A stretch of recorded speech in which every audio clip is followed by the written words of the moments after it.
We're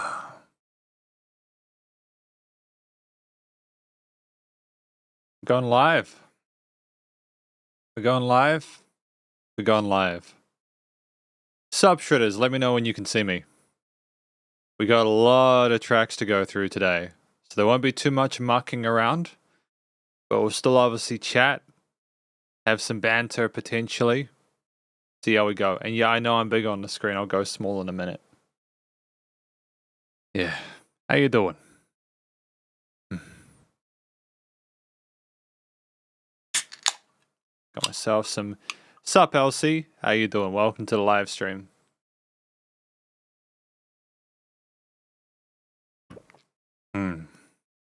That feels so good. It's basically Red Bull, like light Red Bull. You know, this stuff. It's basically just it's just diet caffeine, isn't it? Yeah, diet caffeine. Or it's not diet caffeine, it's diet. It's like Diet Coke. You don't have any sugar in it. But basically, you still get all the caffeine hit. I'm rambling. We've also got Lanny. I think we've got Mayor of Yonghua City, if I'm not mistaken. But we'll go here as well. Could be someone else. Who do we have? Chirp, sup Chirp, how you doing? Welcome to the live stream. So far we have LC, Lenny1185, Chirp, and Jimmy Sun. How's it going? Wait, I have long time didn't watch your live. How to choose song now? Oh, that's the thing, Jimmy Sun. We can't. This is the last fan request live stream. For the people that put their requests in for a number 39, which was last week, your tracks will be played today. We have a total of around 24, 25 tracks to get through today, which is why we're starting a little bit earlier. But there is no way to put songs in now.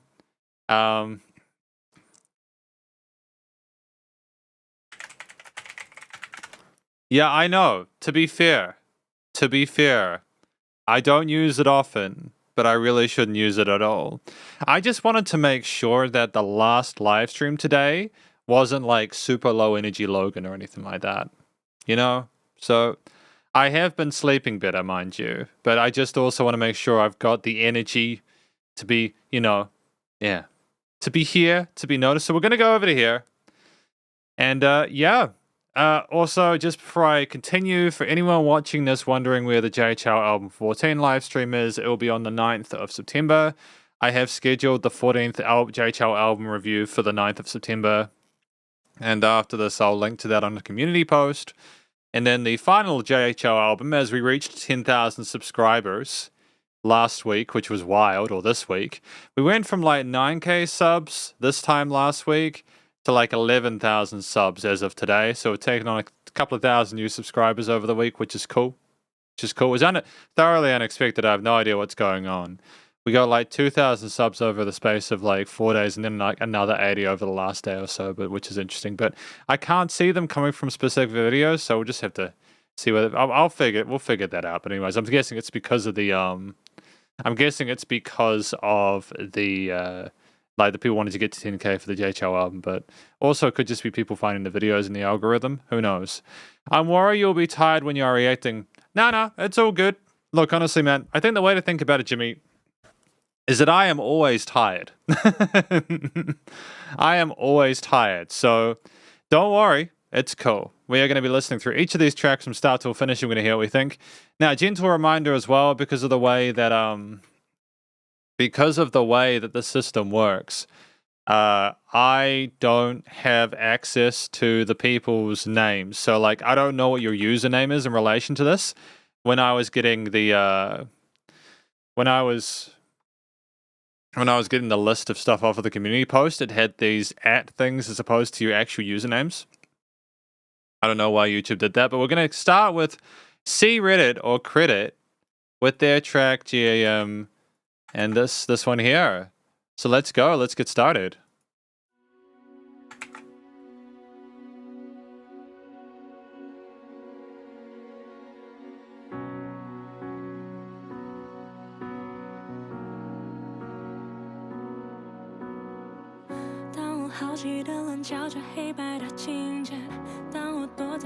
So have they changed it? They have changed this. They've changed it because they didn't used to have the lyrics here. Have they always had the lyrics here? I don't think they've had the lyrics here when we've been listening through these songs via fan requests. I'm not really sure what's going on, but thank you to Credit for their choice.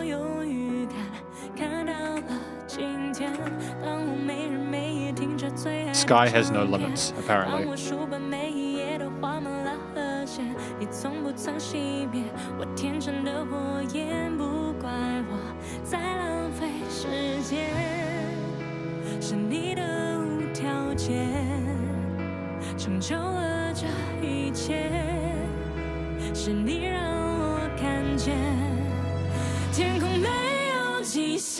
Before we get into this chorus, I do like the intricacy of the piano line. The kind of, I'm not sure what the lyrics mean. I'm not sure what the story is. But it has that kind of format where you just feel like it's going to go up in the chorus, and I think it is about to.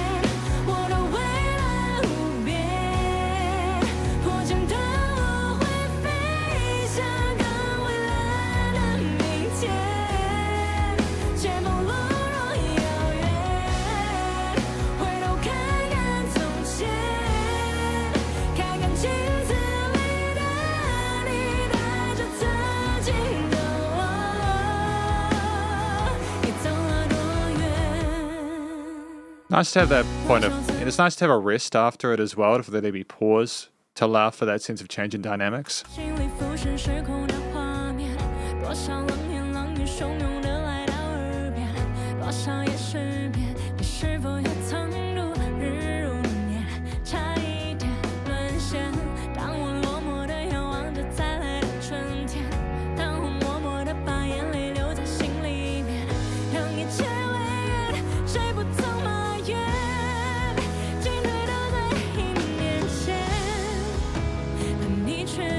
Interesting Tom focus here. Wasn't expecting a departure from that.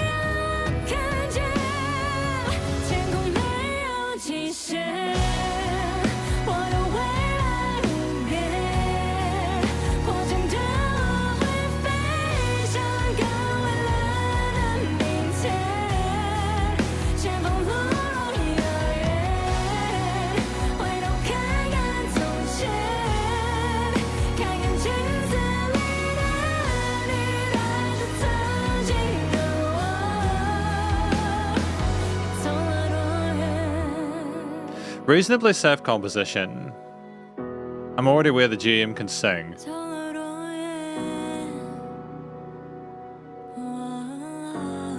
There's a lot of the context within the story, like a lot of the focus.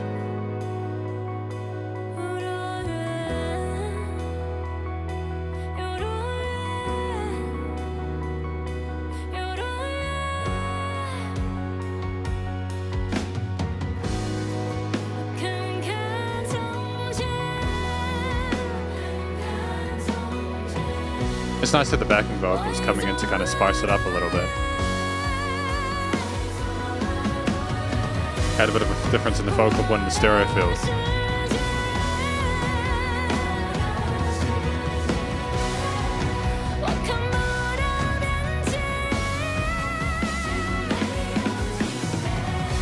Okay, that was a competent drum fill.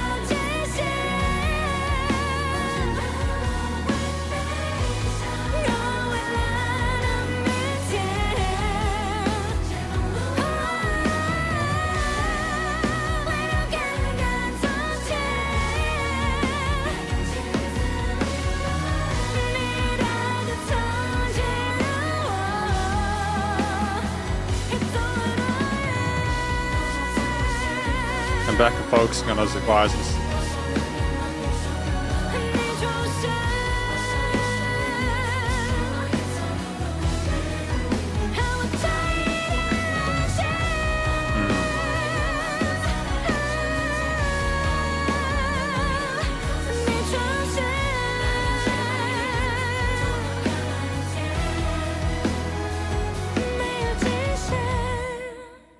Okay, not bad. Not bad. The sky has no limits. As Elsie said, sky has no limits. Not sure Prigozhin agrees. Prigozhin. Oh. Oh no.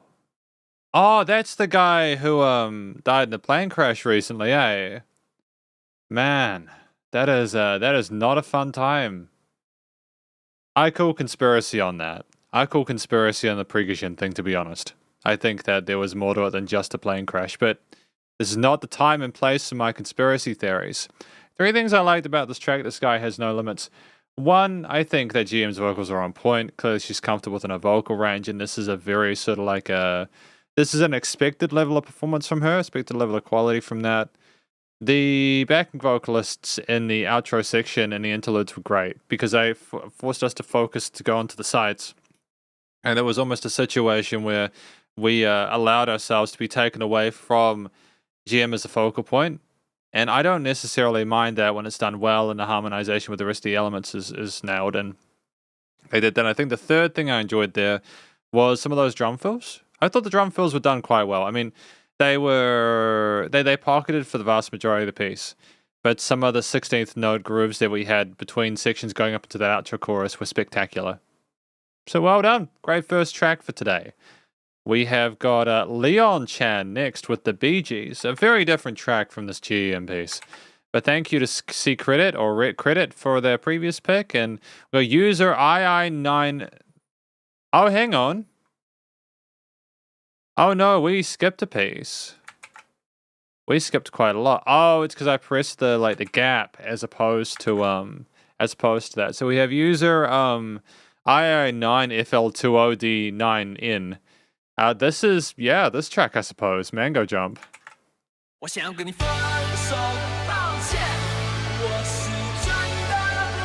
I don't know why they have the lyrics here. If they're just going to have the lyrics in the lyrics section of it as well. I kind of prefer how it used to be. It's unusual, but I suppose, good for them.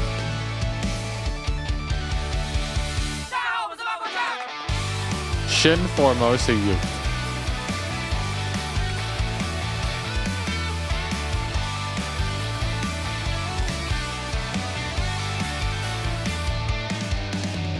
It's incredible with the performance there. They're a really tight band. It's not easy to play that well and get everyone else to sync in and create turns and stuff like that.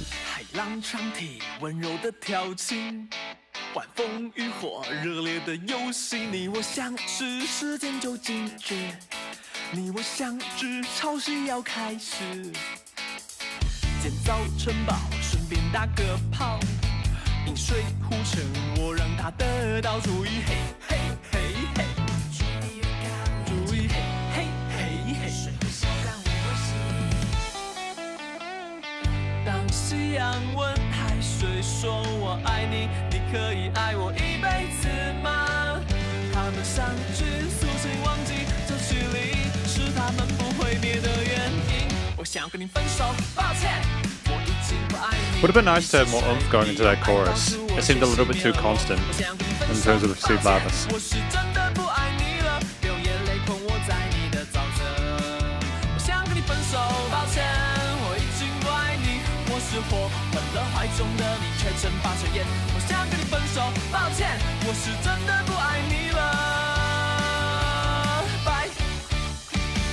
I mean, like, there's a lot of charisma to the performance. The personality's there for sure. I seem like they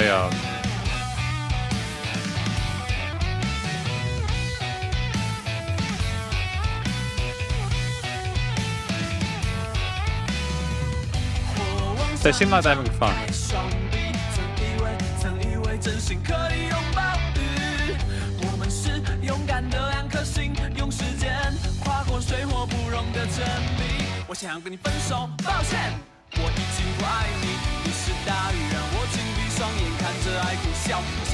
Is this for like an anime or something like that? Is Manga Jump are they like a band for...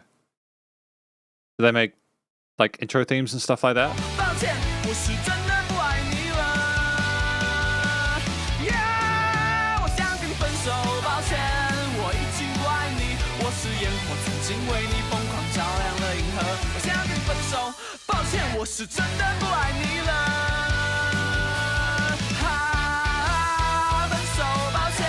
Oh, key change.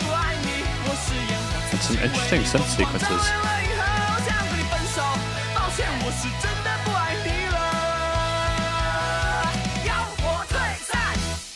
I mean, like, that track there, Mango Jump, before we continue into the next one, it was very short with the ending. Very short with the ending. With those three, the first thing I'd point out is that the vocal performance is incredibly charismatic. They're energetic, vibrant, and they seem like they really want to be there in the performance. There's absolutely no holding back. Was still containing a fair bit of polish there, to be sure. So I think that's kind of what you expect, like especially with the artwork and stuff like that. You look at it; it's very colorful and engaging, and all that. The second thing is I like the intricacy of the various performances there. Like technically, it's very, very satisfying to listen through these tracks. Look at the guitars, the bass, and the synths later on. But also, I think the key change, adding those synth sequences in with the 16th tone grooves, cascading like that is wonderful because you how do I describe it? You really could do a lot worse than what they provided there with the layering and like the development there. When they changed the key up, it was almost star-like. It was very pretty. And even though that had the background chants, it seemed very grounded up until that point, almost like you went into space and were like soaring through the galaxy. But that was cool. Great second track from Mango Jump.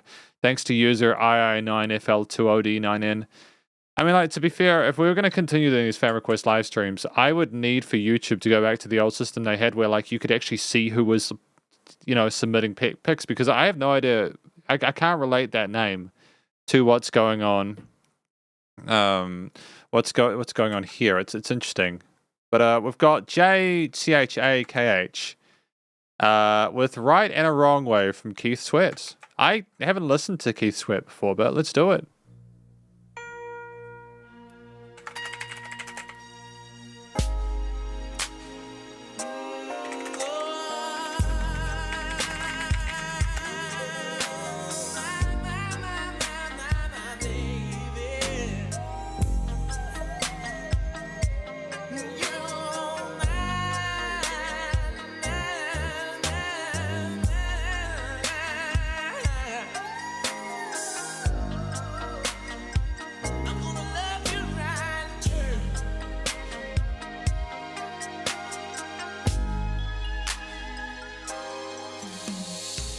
I mean, it's charming. The sound of the drums is so fresh with the reverb tails on it, but also those neo-funkish kind of extensions with the keys are just gorgeous.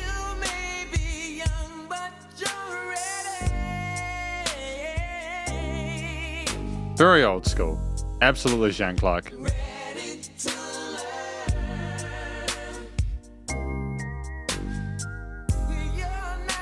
But like I could see some parallels with the way that they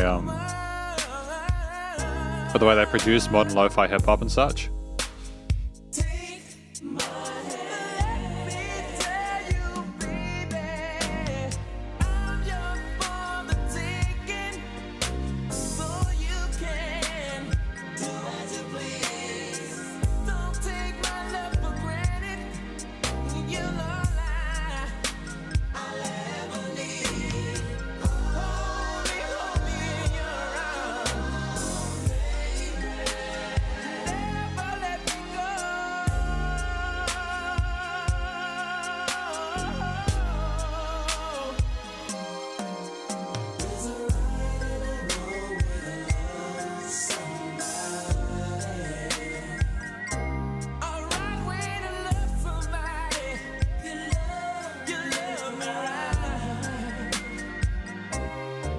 I do like this kind of old school R&B. It seems nostalgic for me for some reason, despite the fact that I didn't really grow up listening to it. The guy displays really competent vocal technique. Backing vocals are pad-like and a nice foil, texturally. And there's some interesting sounds within the accompaniment that elevate and surround it and creates really interesting environment for it to sit in.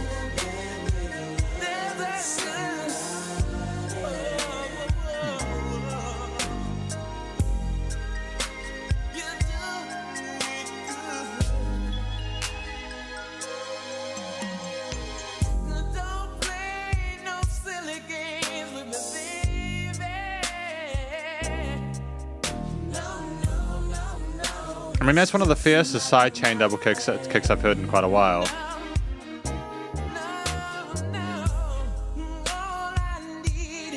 Right in the way, good. There we go.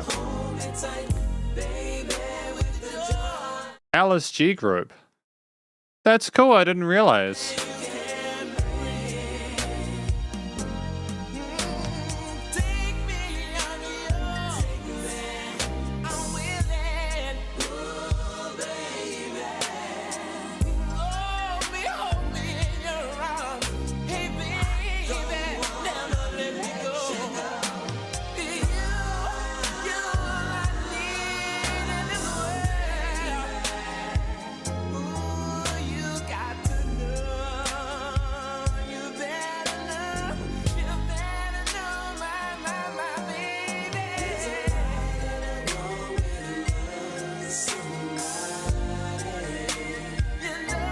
And there's a really kind of surreal sounding synth in the background.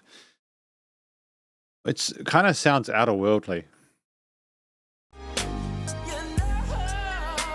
But it's kind of...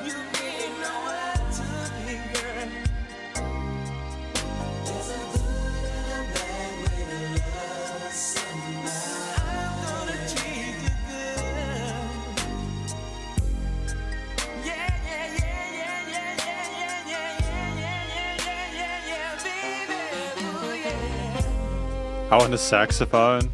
Great touch.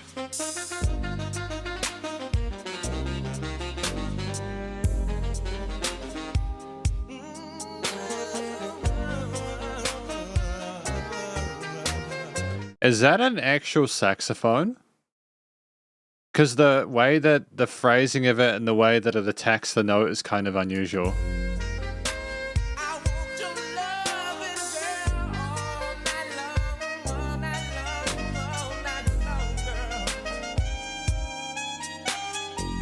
It sounds like a MIDI. It sounds like... I mean, I don't mean to be disrespectful, but like it's usually there's a bit more sort of breathiness in a lot of the saxophone I've heard in records. You know, could have just potentially made a lot of people very angry saying that, but if I'm wrong, then that's just my ignorance, and I'll own that. You know.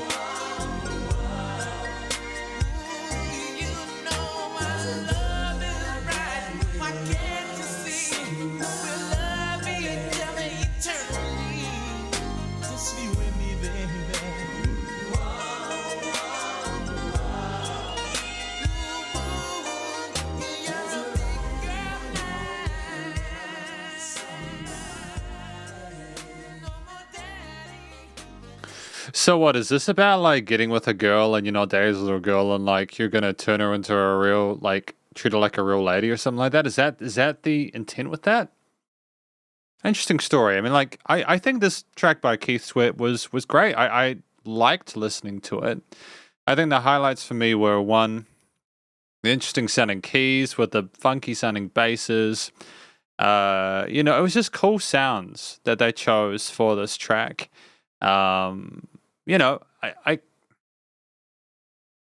think that you have, when you're writing a song, you really cannot afford to have ingredients within your mix that are too similar to other people's, because if you try that, or if you do that, you either won't stand out at all, or no, that's just it. You won't stand it out at all. You've got to try and. I'm not trying to say that these tones, these instruments that are unique to the genre of R&B, but like they're very distinct from other types of music, if that makes sense. And it helps me to sort of identify and niche Keith Sweat and what they're doing, and it helps to rationalize whether, for example, I'm going to enjoy the next 4 to 5 minutes, I suppose, to an extent. But beyond the interesting instrumental choices, I think that Keith Sweat sang well.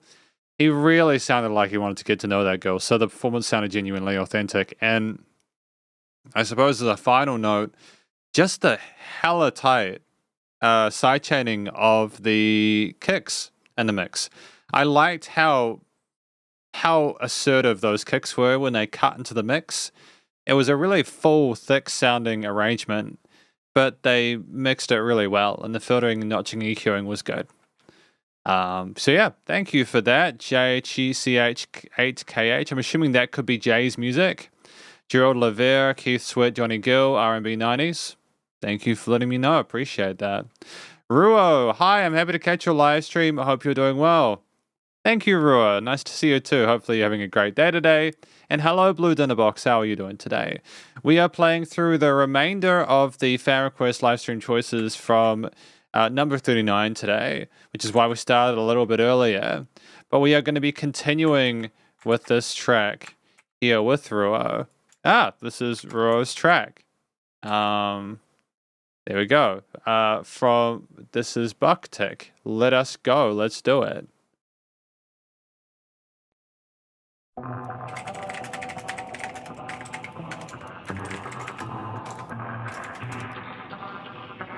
It's a little bit unusual sounding, isn't it?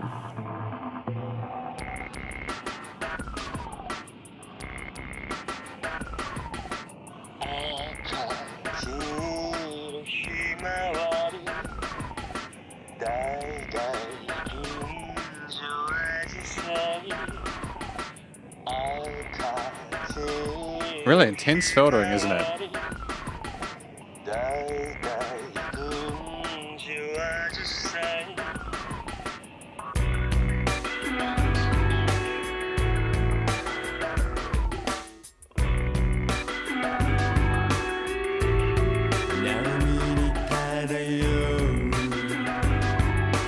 The production's hella tight, dude.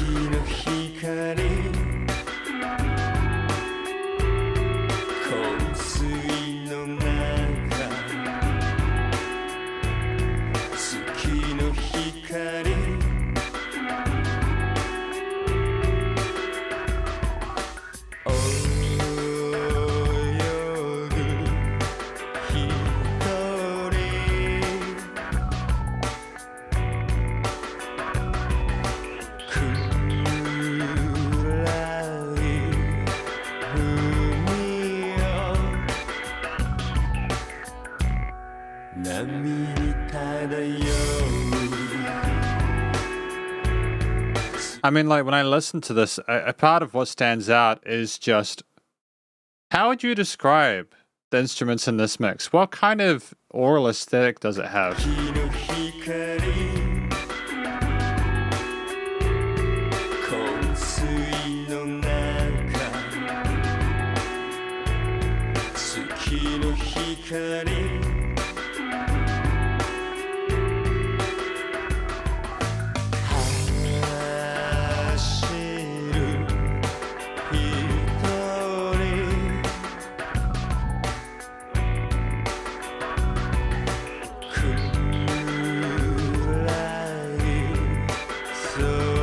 Welcome back, Jimmy Sun.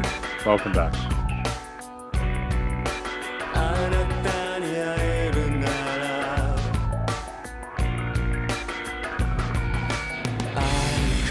There we go.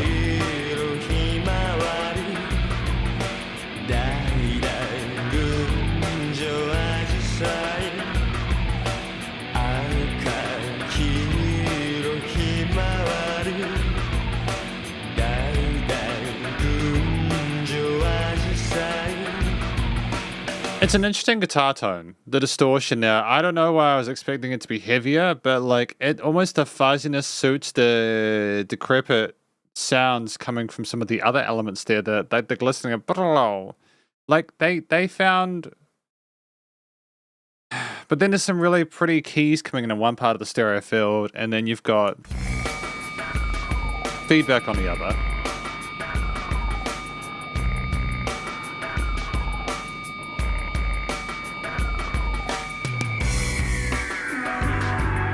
Return to that melody there, that theme.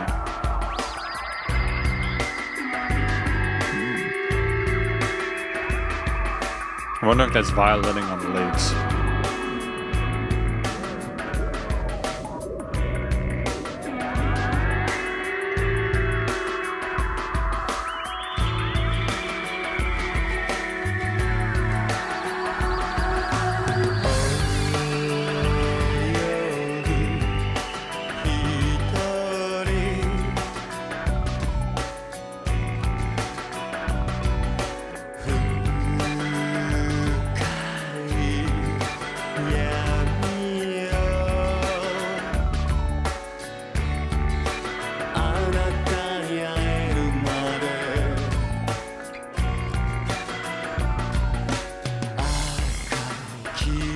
And there's a continuity with the theme there. It is experimental, Jimmy, absolutely. A theme there where you've got the those kind of rattling, chambery sounds. With the smoothness of the vocals, it's a nice contrast.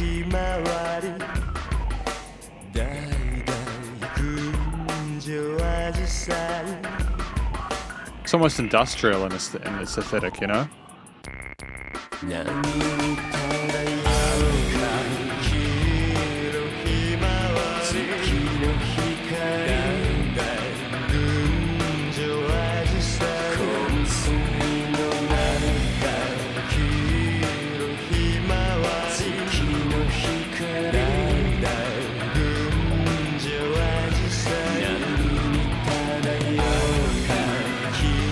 Okay, alright, I get it. I get it.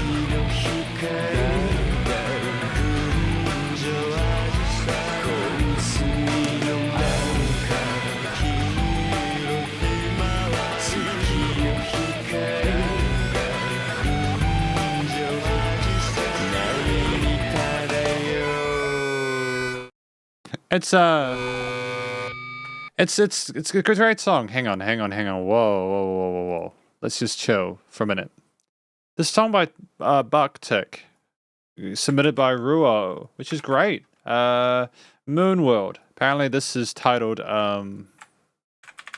Moonworld. That's the translation for it. Ruo says, I always feel peaceful listening to this song. I think the song was written for a friend who passed away. Yeah. And maybe I wouldn't be surprised. And apparently this song is as old as me. Oh, well, there we go. You would be 25 then. Nice. If my maths is not terrible.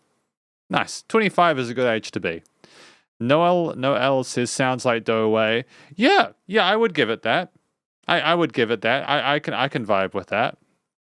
And then Jimmy Sun says, I like this electric guitar. Sounds like fireworks. It does. I think, let's talk about parts I liked about this to sort of conclude. Because this was a good song by Bucktick, and I've heard of X Japan. I've listened to a bit of their stuff before, but apparently they're a counterpart to X Japan, or X Japan is a whatever, counterpart to them.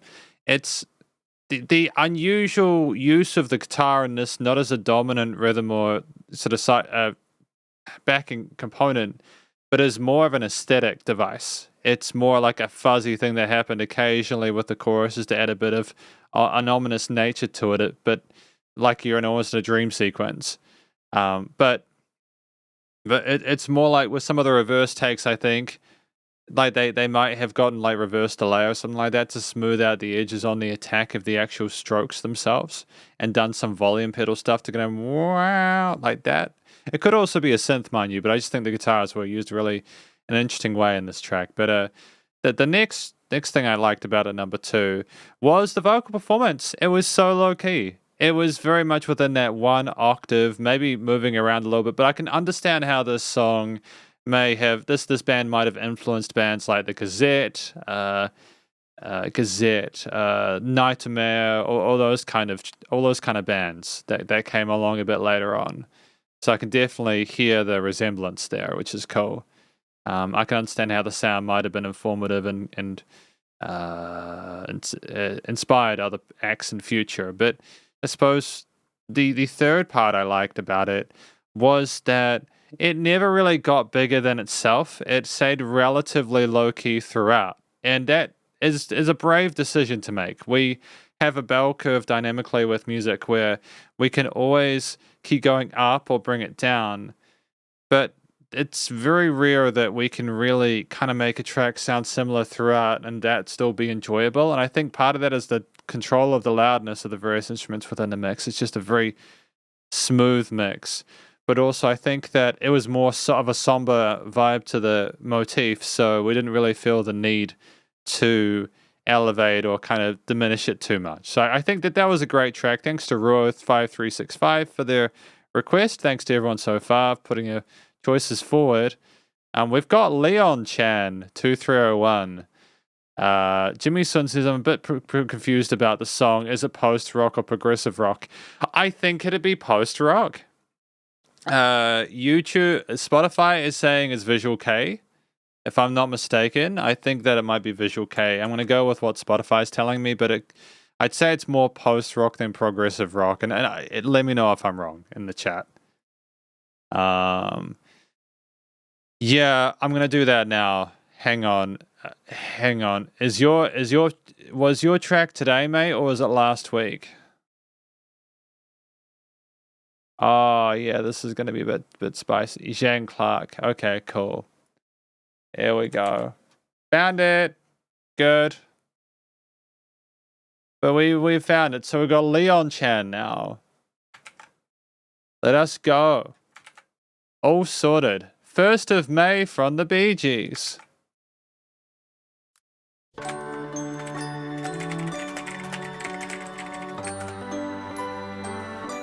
Oh, it's pretty. This is gorgeous, dude. No problem, Zhang. It's all good. I was small and Christmas trees were tall. We used to laugh while others used to play. Don't ask me why, but time has passed us by. Someone else moved in from far away. I haven't really heard the guy from the Bee Gees sing in a normal vocal register. I've heard Stayin' Alive, and that's probably the only experience I've had with the Bee Gees, so it's kind of nice to hear it a little bit more low-key. Now we are tall, and Christmas trees are small, and you don't ask the time of day, but you and I, our love will never die, because who cried come 1st of May. The apple tree that grew for you and me. It's nice for things to grow dynamically here. I watched the apples falling one by one. And the breathy vibrato is refreshing. And I recall the moment of them all. The day I kissed your cheek and you were gone. Now we are tall and Christmas trees are small, and you don't ask the time of day, but you and I, our love will never die. But guess who cried come 1st of May? I mean, like, it's just tremendous. The A to B. The repetition of that sequence, adding more instruments, repetition of the sequence, with extra bits of alliteration and different melody tails. When I was small, Such great use of time, you know? and Christmas trees were tall. Do do do do do do do do. Don't ask me why, but time has passed us by. Someone else moved in from far away. That was a bit dark. That gave me chills at the end when everything stopped. That was incredibly powerful. That's by far one of my favorite tracks from today by that alone. Gonna keep a task on that.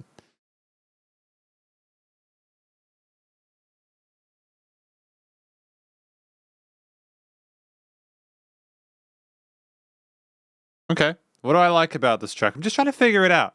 Trying to figure out the track. I suppose, number one, I like the story about the 1st of May, which is more of an allegory, I suppose, for the passing of time, allowing for us to kind of...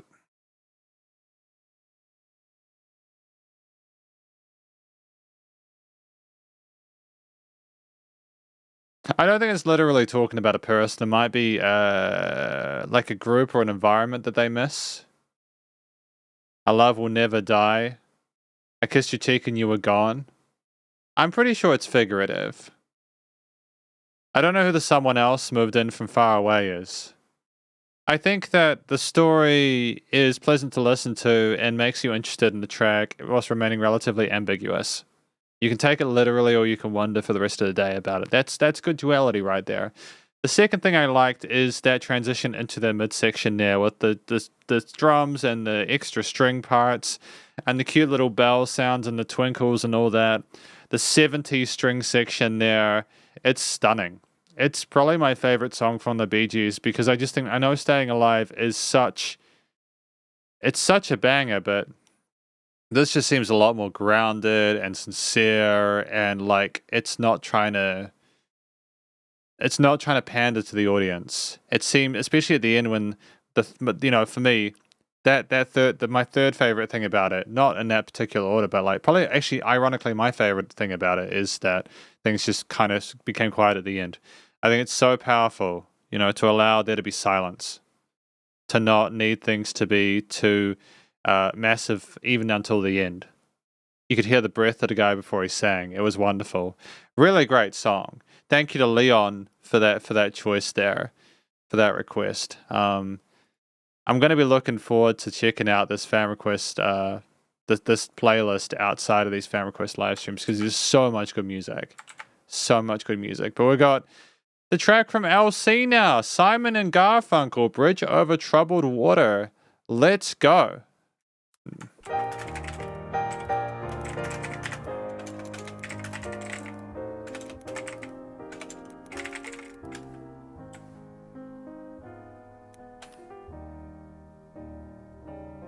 Before I continue, I just want to have a quick look through chat. I'm glad that you guys like the song too, Jimmy and Zhang, and it is catchy. And Elsie says, I think he's talking about childhood lover, how trees used to be tall, but now they're small. Yeah, exactly. I think that's it. I think that could be. I think you hit the nail on the head. And I agree, Jimmy. It does sound nostalgic. I just wanted to check chat before I continued. Because this is obviously just as much you as me, When you're weary, feeling small, when tears are in your eyes, I will dry them all. Wonderful head voice. I'm on your side. Oh, when times get rough and friends just can't be found, like a bridge over troubled water, I will lay me down like a bridge over troubled water. I will lay me down. There's a lot of power in a really solid vocal performance combined with pianos that just kind of support it gently, I think that we've got the best of both worlds at this point. Both elements, the backing and the main, are tight. It's really pretty. Nice increase in articulation in this part. When you're down and out, when you're on the street, when evening falls so hard, I will comfort you. Because I've never actually listened to Simon and Garfunkel before. I know that may seem controversial, but I've never listened to these guys before. I'm pretty sure I never have, but I've heard a lot about them, so it's pleasant to be able to hear them. Take your part. Oh, when darkness comes and pain is all around, like a bridge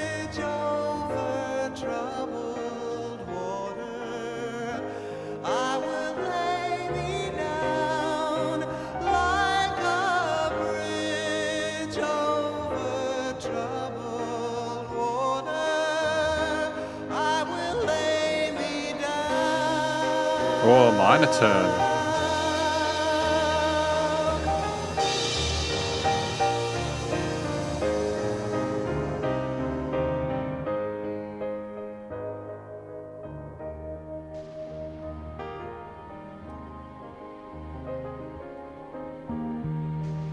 Oh, it's so pleasant.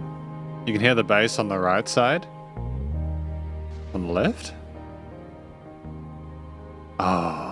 Sail on, silver girl.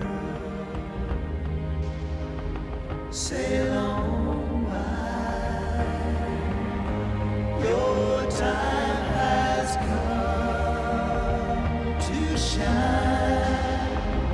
All your dreams are on their way. See how they shine. Oh, if you need, Sounds like a storm with the kicks and snares, doesn't it? I'm sailing right behind, like a bridge over troubled water. I will ease your mind, like a bridge over troubled water. I will ease your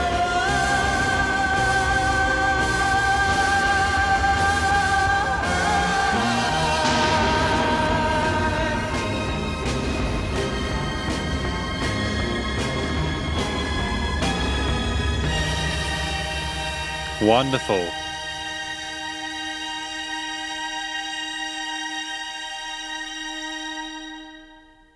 I can understand why they were so successful. It's tremendous songwriting. I mean, you go back to the 60s, known as the most successful folk rock duo of the 1960s. Paul Simon and Art Garfunkel crafted a series of memorable, I'm not sure which of them was singing, but if we're honest, they smashed it. The three things I liked from this track from LC, thank you to LC for your request. It was a great song. Great introduction to Simon and Garfunkel.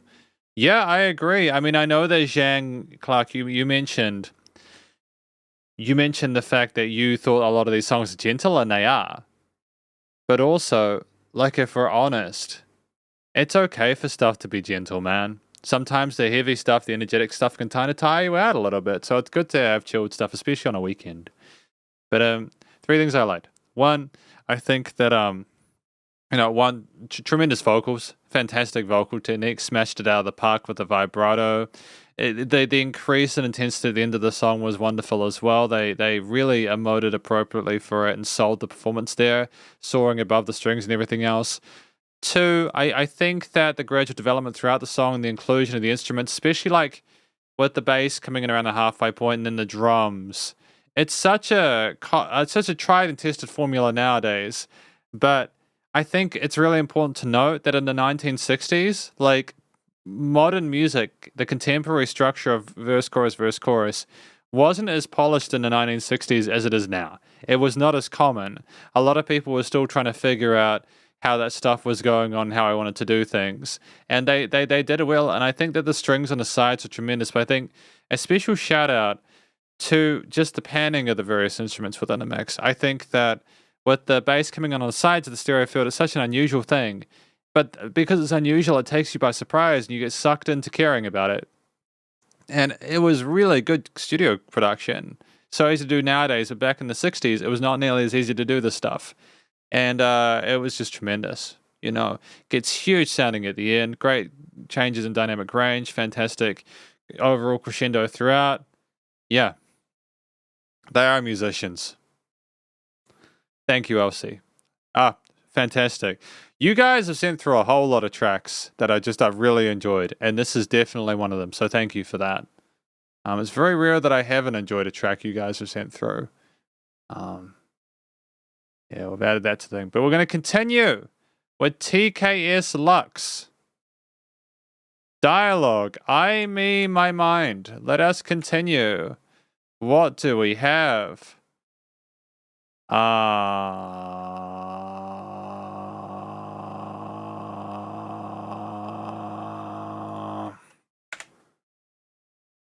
Yay! We found it! 曖昧じゃいらない Yay! 大丈夫ではない毎日が夢中じゃない待ち遠しいんだもん It's hella funky, man. Look at that. That's cool.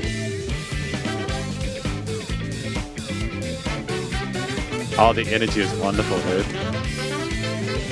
テレビの発信の筋生活予防に8時 Great harmonies. 好みのメ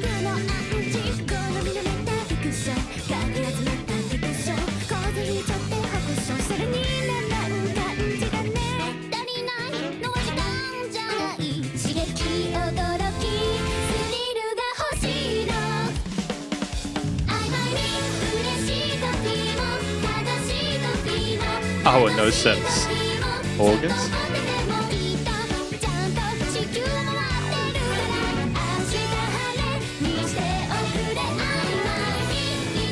Okay, and a repetition of the hook, okay.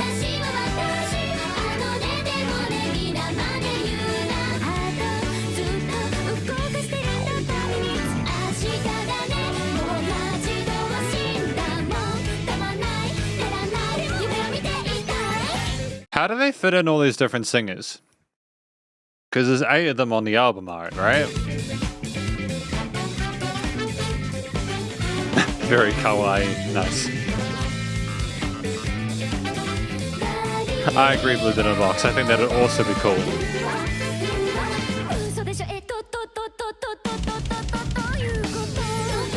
That drum fill, man.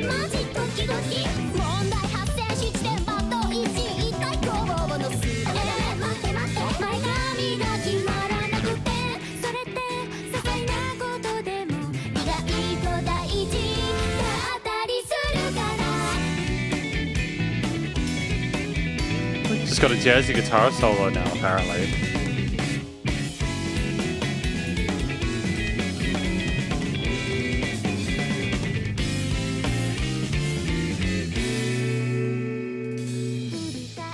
We are not sleeping on the backing though, are we?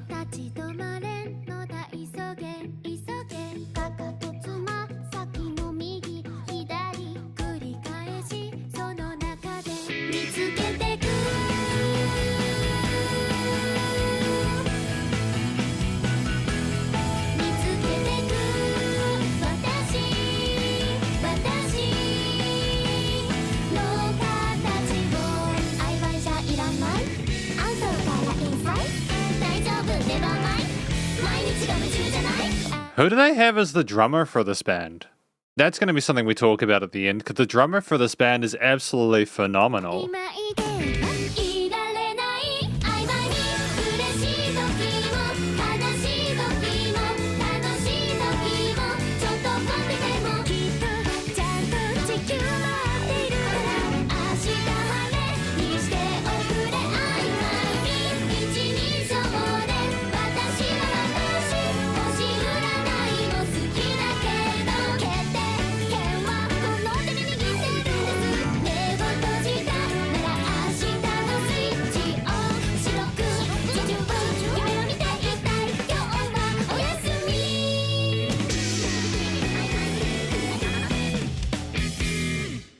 What a track.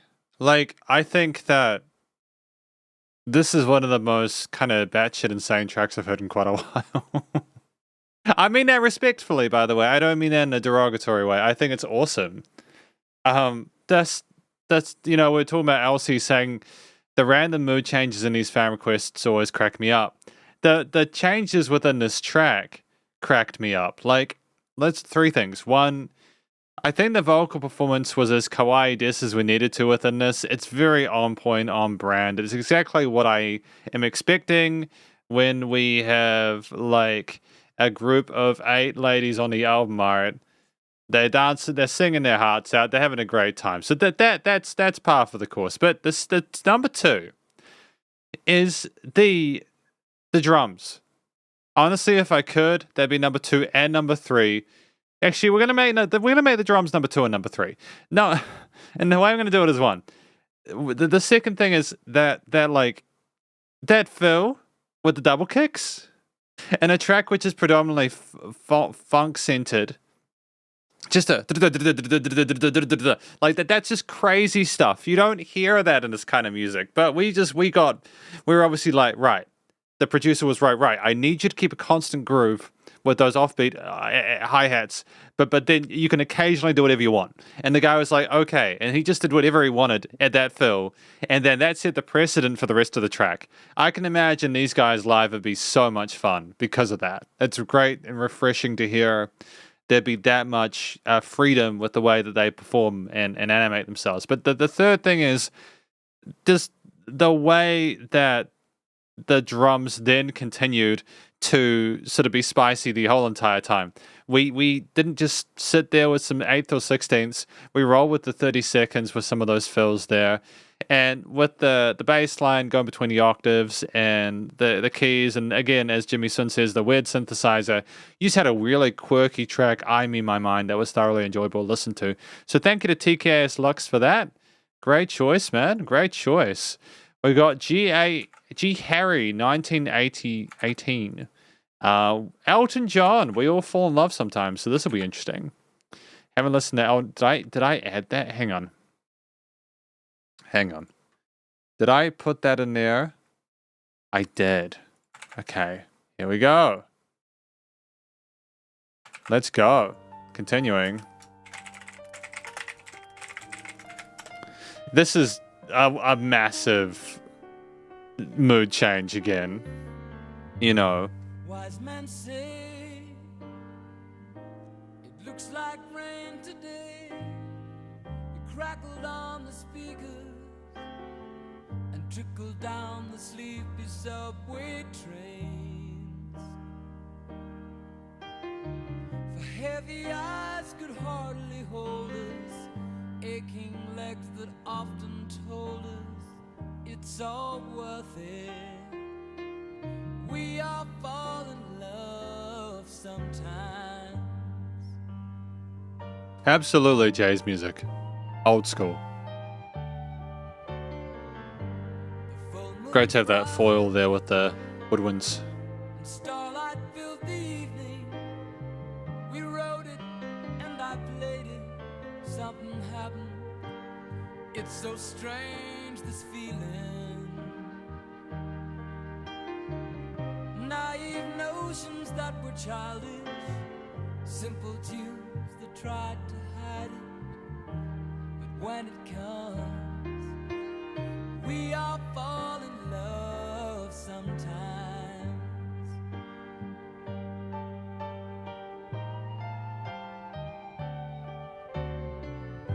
And so I just spoiled it, didn't I?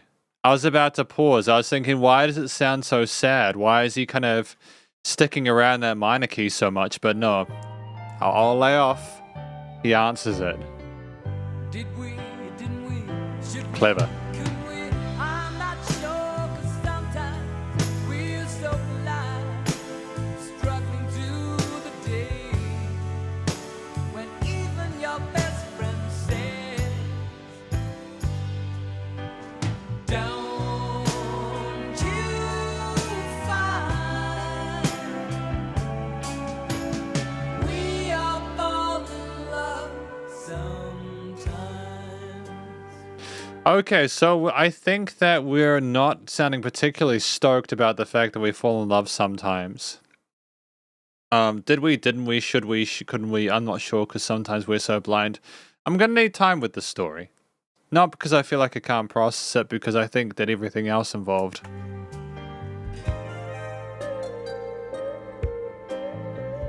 Yeah, introducing the plucks and the guitar, so that's cool. And synths.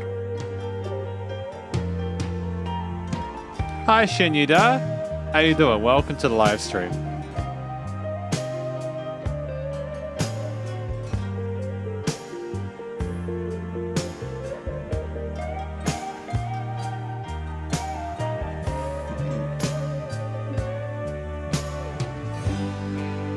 And only past that time could kill the boredom we acquired, running with the losers for a while.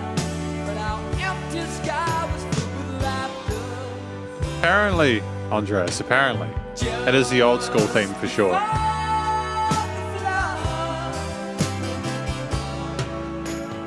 Painting worried faces with a smile.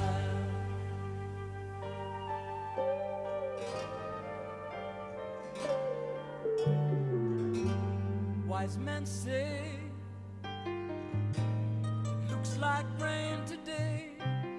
It crackled on the speakers and trickled down the sleepy subway train. The heavy eyes could hardly hold us, aching legs that often told us it's so worth it. Great double tracking there. We'll fall in love sometime.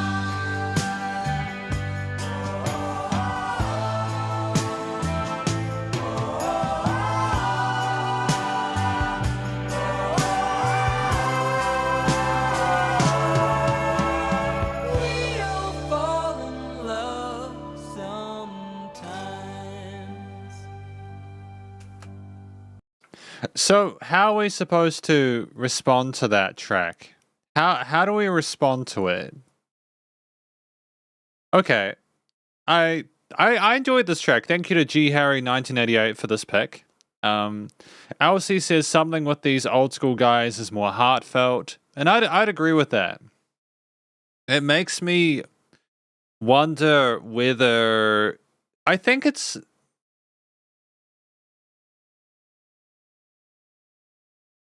I think it's that the recordings sound more raw than they do now. There is a bit more processing that goes into music nowadays. Sometimes what you need to hear in order to believe something. Oh no.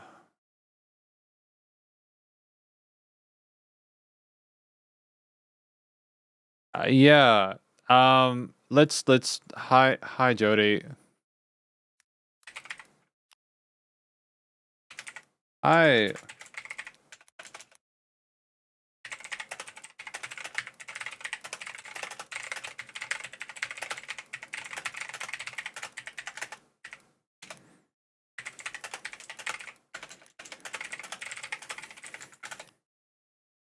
There we go.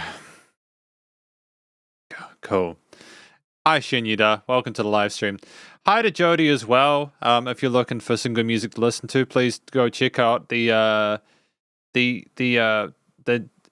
of Yoda 5 stars. Yeah. Go check out Jody Ellis's music. It's good. It's good. I have reviewed it. There was a review on the YouTube page for it. But continuing from there, old school theme now. Yeah, I think it's because the old school recordings used to be a little more raw, less processing, and so it seems more like you're listening to a guy on stage. That's my take on it. And Shinyuda says the songs at that time like to use the electronic piano to do all their soundtrack and accompaniment. They did. I think it's because the piano has an 8-octave range, and it's just easier to get a whole lot more notes involved within that. You can cover the entire orchestra with that range of notes, if that makes sense. But anyways, that was good. Thank you to G Harry 1988 for their track there. Thanks to Jody Ellis for checking in. You're absolutely welcome. It's also, it's good to be reviewing a lot of different music and checking it out. We got Rayquaza next. Rayquaza with their tune. What are we gonna have next? GEM. Take it easy, life is always about screwing things up in order to enrich it. Wait, did I talk about the 3 things I liked about the previous track? I didn't, did I? Sorry. Okay, we fall in love sometimes. So 3 things I liked about this track. The first thing I liked about this track is that the vocals from Elton John did seem sincerely authentic. He's just a guy on stage singing the microphone. It's very relatable. You kind of felt like you were being sung to. That's the first thing I enjoyed about it. 2, I like the fact that we played with the minor tonalities for a bit until we got to the majors to kind of add a little bit of suspense and mystery to it. So that was great. Until, it was great to play with that modulation, the listener's expectations like that. But 3, I think that the guitars and the string plucks at the halfway point were a nice extra bit of tonal development there to kind of how do I describe it? I just think if you have too much of the same thing, and it's a track which is already kind of a little bit kind of sad sounding, it can be a little bit too much. So it's it's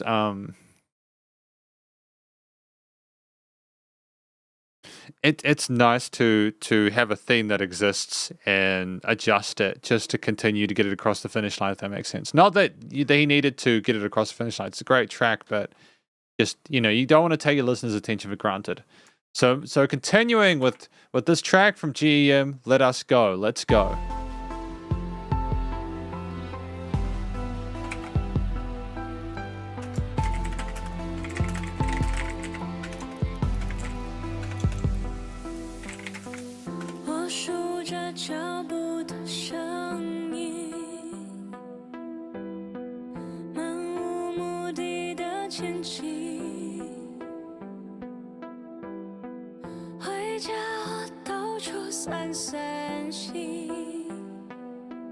And going back to GEM.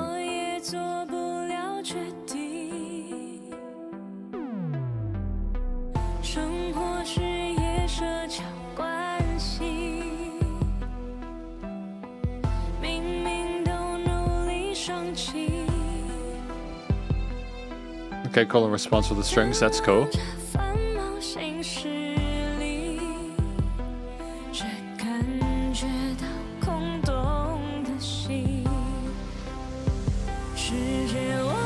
We've got quite a few fans of GEM. Because a lot of you guys do sort of ask for GEM stuff. We should probably do another GEM album at some point.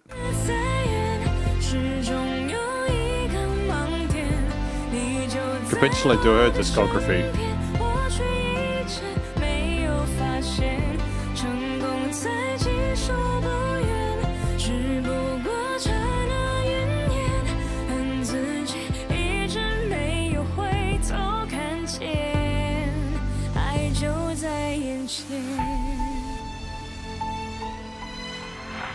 Well, I like the consistency with the vocal performance staying within their range.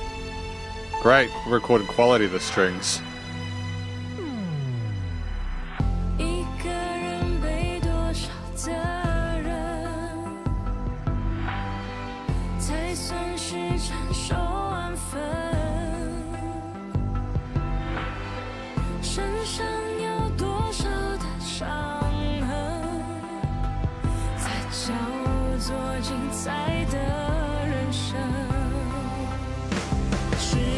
Okay. Alright.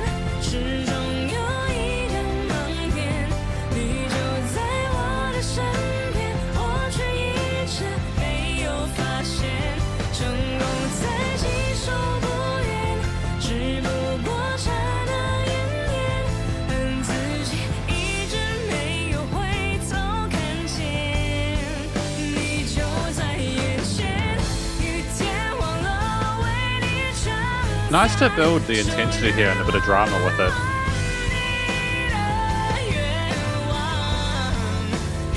That was a hell of a clean switch to the low end of her range there. That legato there was tight.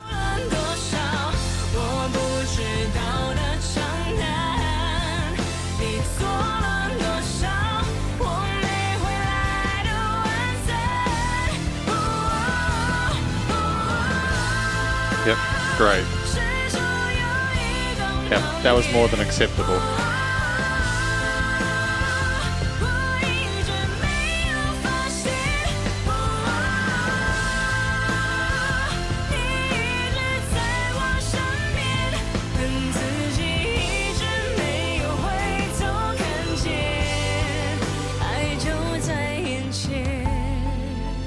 Yeah, wonderful. I actually enjoyed this track a lot. The strings are a great addition here. They really balance out the focus on GM here. They're a nice additional lead there. Nice switch between the two. Really pleasant. I think that it was nice to have the drums coming later on. Look, guys, if I'm honest, 9 times out of 10, you're going to have the drums come in at the halfway point. Either the drums start at the beginning or they come in halfway. I'm not necessarily as surprised by the way these tracks are. How do I describe it? I'm not necessarily as surprised with how the songs are written as I maybe used to be when I first started doing these reviews. I've picked up on a lot of patterns, and that doesn't mean it's bad. But if I was to talk about three things that I liked about this track, the first is that we established the drums at a good time without then just copy and pasting for the rest of the track. We had some interesting fills there, but what I liked about it is that the interlude was there was just more gravity to the performance there. I think we had a bit more strain and sort of tension in our voice there. We were crying out. It was a lot heavier than I was expecting it to be. I thought it was going to remain relatively middling and palatable, but no, we built it up.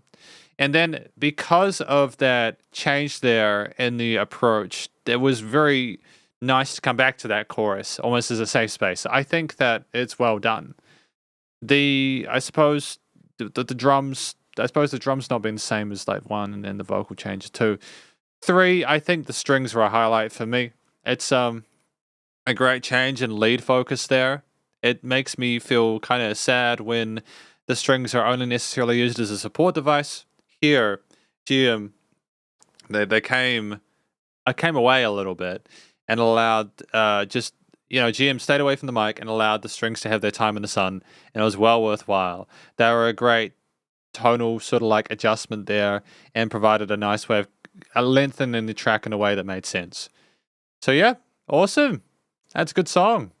Thank you to Rayquaza for that pick there. I remember reading Jean Clark saying a lot of Jay Chou fans are into GM. I'll take that in mind. I want to do album discographies, right? Jay's got 15 albums. For me to rank the songs in all 15 albums is going to take a long time. So I might have to try and do other artists in the meantime. Or I could just be patient and release the Jay Chou when it's done. But I also want to do Omnipotent Youth Society and stuff like that, as well as... I don't know how many albums has GEM got? If you guys can let me know in the chat, that'd be great. Thanks, Shredders. I appreciate that. And Jimmy Sun says, I just listened to the song of the Bee Gees again and I realized music has its own language. Absolutely, it does. That's why it's so difficult to write music, because you can only write the music you like, I think. And writing music for any other reason is kind of a real rough time. It's just so difficult to know what to say to people. So you just got to be honest and authentic to yourself, you know?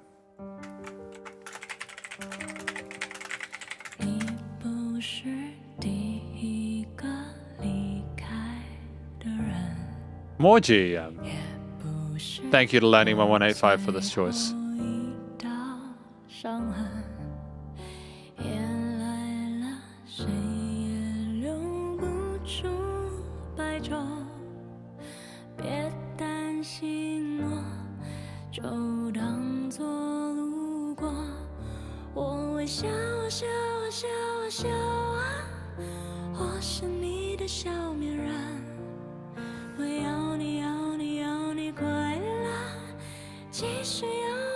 We do like our piano accompaniment though, that's certain.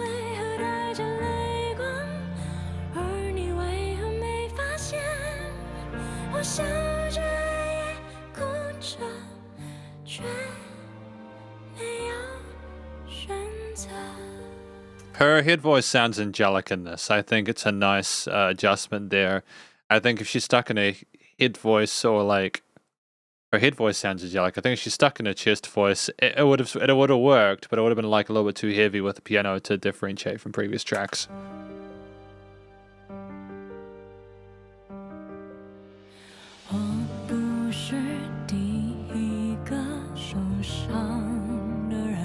Great use of triplets. Pass them off to the strings.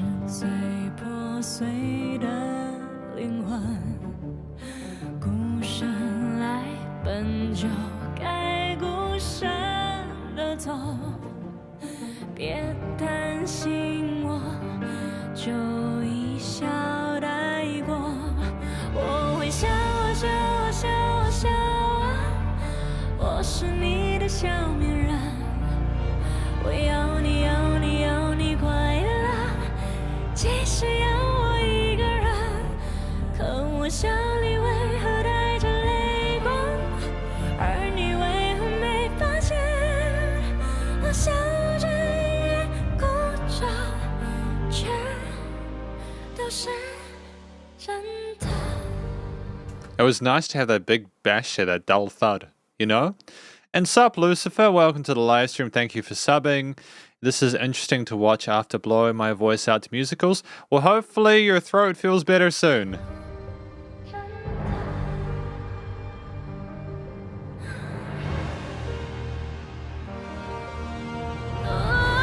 Oh, great power to that. 微笑笑笑笑，我是你的小面人，我要你要你要你快乐，其实要我一个人，微笑着把眼角的泪光变成守护你的心，把天空都给你，也留给自己。 Really pretty reverb on her vocal tail there. Makes it seem kind of mystical.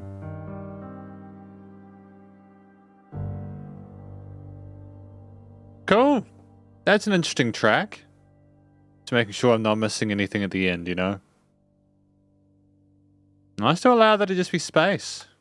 You know, not often people are very kind of avid to like get the track in and out, you know, which can be a shame to rush a piece, you know? So three things I like about this. Three things I like about this track. I think thanks to Lenny for their choice of the Man Who Laughs. I think that it sounds like a dance. I like the waltz. Like GM sounds like she's asking a lot of questions within this track.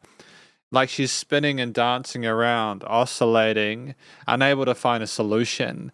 The triplet flow with the piano parts makes a lot of sense because of that. I think that the second thing I enjoyed was, again, the use of head voice here. It kind of sounds angelic, a little bit otherworldly.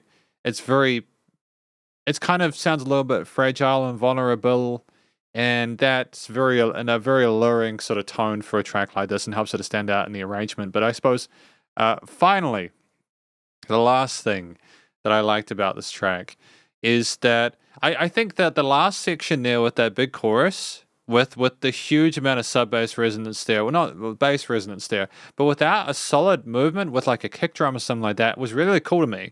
I usually expect a doof, like a big doof at the end, like on the one and the three, especially at a slow tempo like that. But it's more like a thud or a pulse. And it was a different way of expressing that movement forward there rhythmically. So I appreciate the creativity there. I think it was wonderful. Really great song.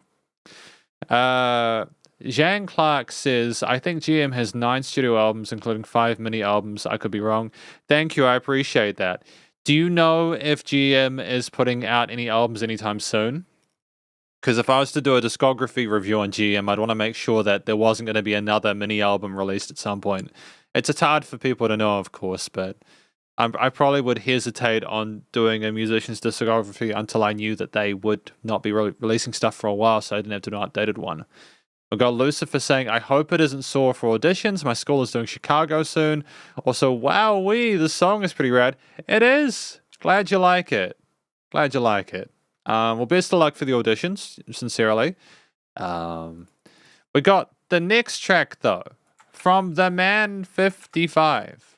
A Mayday song. We have not listened to Mayday in a while.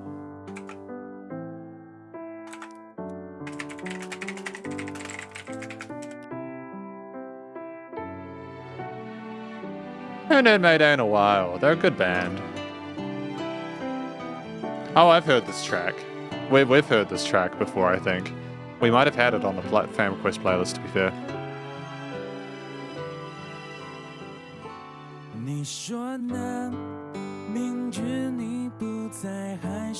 Is it there? It isn't. Is now, though.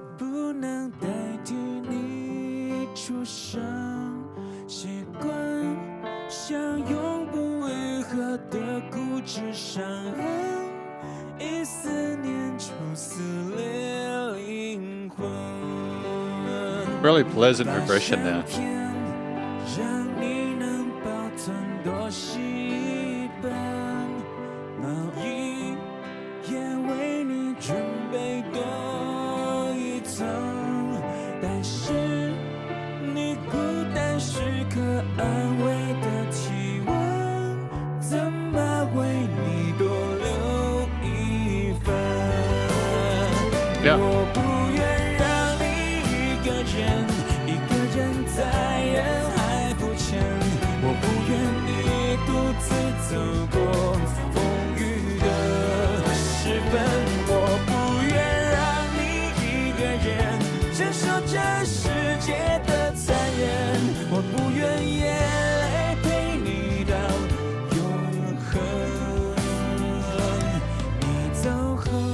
Really tight instrumental performance. 像是空城，遗落你被子、手套和笑声，最后你只带走你脆弱和单纯，和我最放不下的人。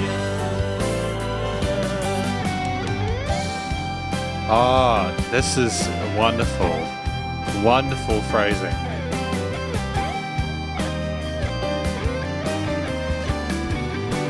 也许未来你会找到懂你疼你更好的人。 Goosebumps. All along here, dude. 一生你一定要更幸福丰盛。我不愿让你一个人在人海浮沉。我不愿你独自走过风雨的时分。我不愿让你一个人承受这世界的残忍。 Ah, fantastic break here with the strings. 我不愿眼泪陪你到永恒。 Are we doing it again? 你说呢？明知你不在，还是会问，只因习惯你满足的眼神。只是我最后一个奢求的可能，只求你有快乐人生，只求你与 Ah, good job. 一段全新的旅程，往幸福的天涯。 It's like a classic, dude. 别回头，就往前飞奔。请忘了我还 I'll talk about that in a minute, Elsie. I think you might be right. It's actually phenomenal studio production in my opinion. I'm really stoked with how it sounds.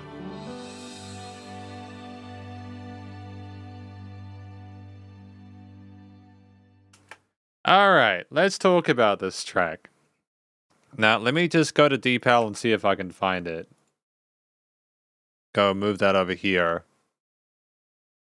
This is titled I Don't Want You to Be Alone. This is what this track is apparently. I Don't Want You to Be Alone. That's basically, I think that the three things I liked about this track, thanks to the man 55 for suggesting it. One, I really appreciate the fact that we didn't repeat that outro chorus again. We had the chorus 2 or 3 times, but we really could have had it one more time at the end. But we kind of wanted to stick more with what we had going on in the bridge sections and the verse previous, with a really pretty kind of jazzy, dreamlike aesthetic there with the chords and the harmonies. And I like the restraint there. The second thing I enjoyed there is that we had really interesting chord progressions and bass lines. We didn't just stick to a 4-piece, 4-set, you know, like a C, G, A, F or something basic, or even something slightly more complicated than that. We had some parallel majors and minors, which are chords that are not necessarily within the strict key signatures.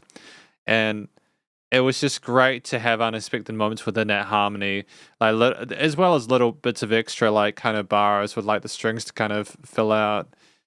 3, for me, I think that to be fair, that did have dynamic range, so studio production was tremendous, but I think the placement of that guitar solo right in the center, as opposed to hesitating and putting it further in, was an absolute masterstroke. It was just such the perfect place to put a bit of a palate cleanser there. And when you have an alternate lead in a song which already has great lead elements there, it's just, oh, we're going on a new adventure with a new piece. What's going to happen next?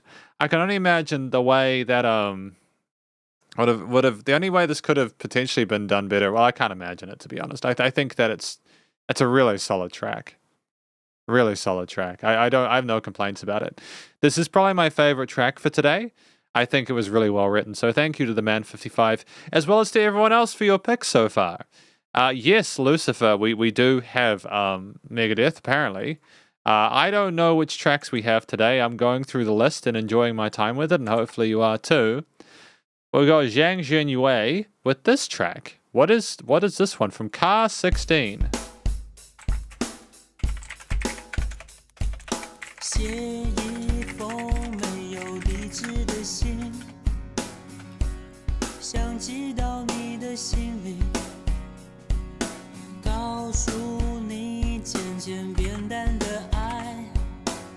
Let's Break Up apparently. 你是否曾经注意， It's called Let's Break Up. 过去的美丽日子已经不在，我还在傻傻的找寻。 也许你想要说，但说不出口。我知道你想说，分手吧。 Oh, cool tone. 我们分手 Cool tone on the 吧 guitar, so I wasn't 不 expecting 要 that. 再骗我说你还爱着我，你我的梦，彼此的不同，就算是当作一时糊涂爱错。 分手吧，我们分手吧，不要再骗我说你还爱着我。你我的梦，彼此的不同，就算是当作一时糊涂爱错。我们 Okay. It's slick. It's solid. I think that the acoustic guitar is a nice touch. The vocals sit well frequency-wise on top of the spectrum. And the drums with the 16th note grooves are polished. Unfortunately, Lucifer, sorry. I'm sorry to say this, Lucifer. We are currently not accepting new fan request live streams. This is the last one that we'll be doing for the foreseeable future, as will be focused more on album discographies as well as album reviews. You can always go to the Patreon if you want monthly fan requests of a song of your choice up till 7 minutes. But outside of that, this will be the last one for today. And we're already about halfway through the list, I think. But thank you. I appreciate the fact that you wanted to submit.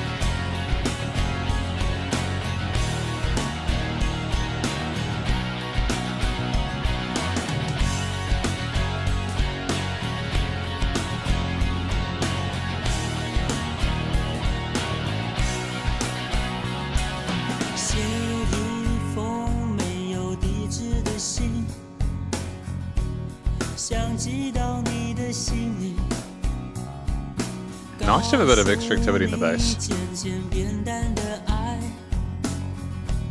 你是否曾经注意，过去的美丽日子已经不在，我还在傻傻的找寻。也许你想要说，但说不出口。我知道你想说。 分手吧，我们分手吧，不要再骗我说你还爱着我。你我的梦，彼此的不同，就算是当作一时糊涂爱错。分手吧，我们分手吧，不要再骗我说你还爱着我。你我的梦，彼此的不同，就算是当作一时糊涂爱错。我们分手吧。 Good, good. I was thinking at this point, right, I'm happy with what I'm hearing. I think the song has a great flow to it. The vocals sit nicely with the guitars, the bass, the drums. So to have an alternative lead element here, a little bit of change with the way things are written, especially at that 3-minute mark where you have the 2 to 4 minute sweet spot and you kind of need something kind of spice things up around that point. It's solid, you know. Nice work with the octave chords, a bit of chorus.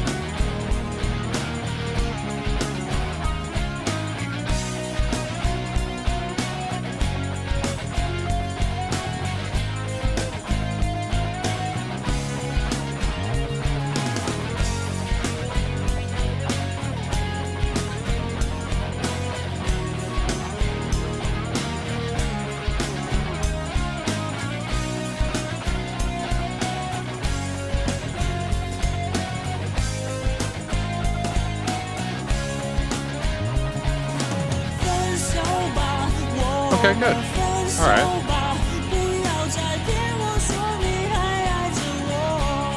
你我的梦，彼此的不同，就算是当作一时糊涂爱错。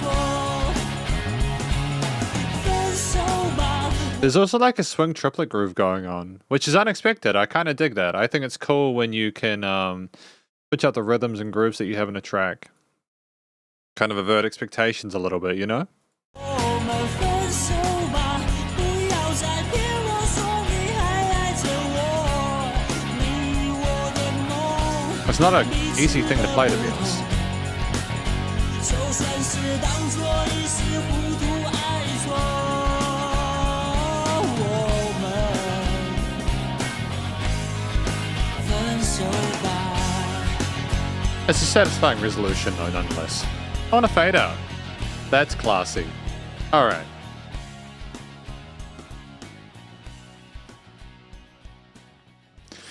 Alright. Now, see, I don't know why I didn't necessarily feel as personally connected to the track. I think.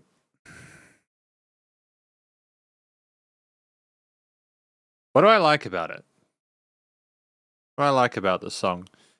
I think the guy, for one, had an interesting vocal style. I haven't heard a lot of singers like him. It's a distinctive voice, and I think that can help in the industry because you really need to make sure that when someone hears a track they're not heard before, they know it's you.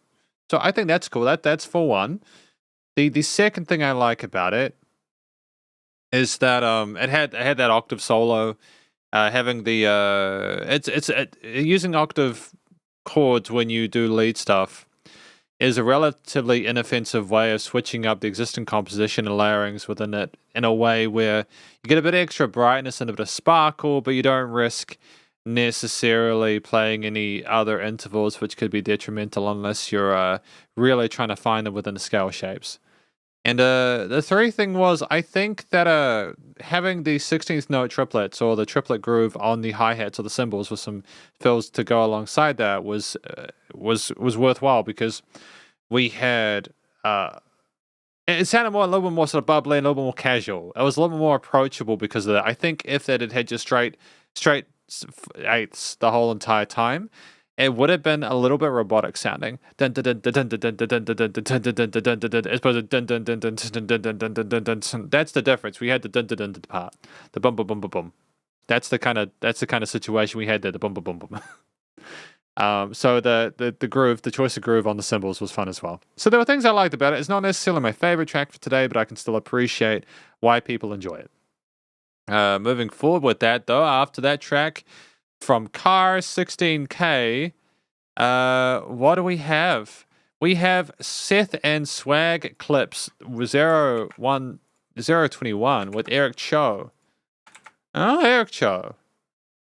Let's continue. What is this adventure going to be?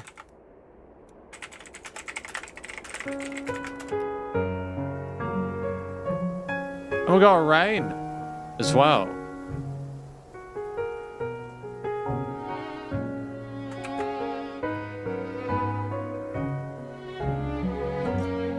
And this song is...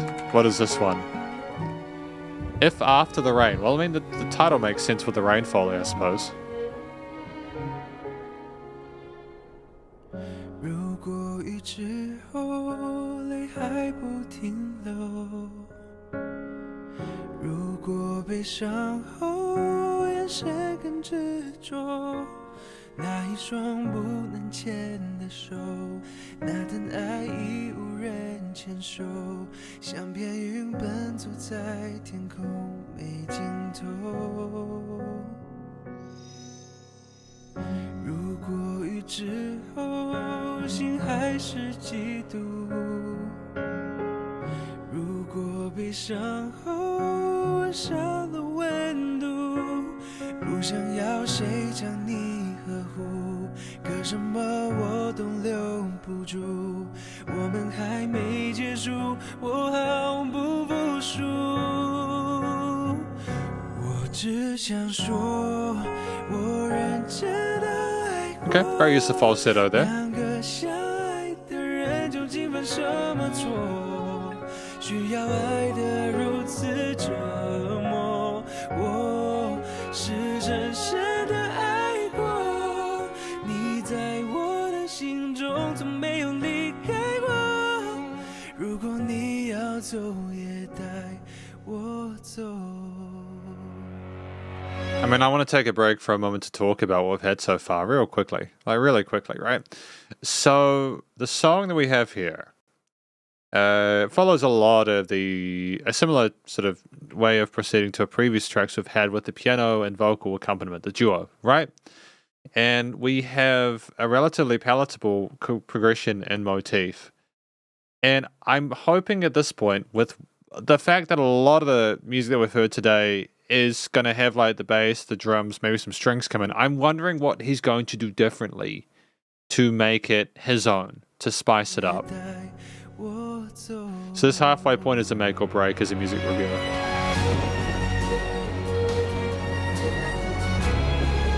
Okay, so we're going to continue with the storm follow. That's cool.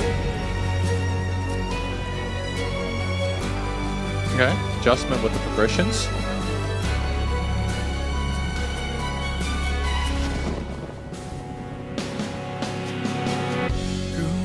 Okay, cool. Alright, I'll give him that. 伤后我少了温度，我怀念我们的相处，还没把裂缝都弥补，还没给你幸福，我怎能服输？我只想说，我认真的 Yeah, I agree, Jimmy. It is a nice arrangement. 两个相爱的人究竟犯什么错？需要爱的如此折磨，我是真深的爱过，你在我的心中从没有离开过。如果你要走，也带我走。没保护好你的我，有什么资格奢求再听一次你爱我？你有没有听说？ I mean, this is a charming interlude. It's nice for him to predominantly stay up there. It's nice to have a different approach to the way that we're voicing the backing instruments.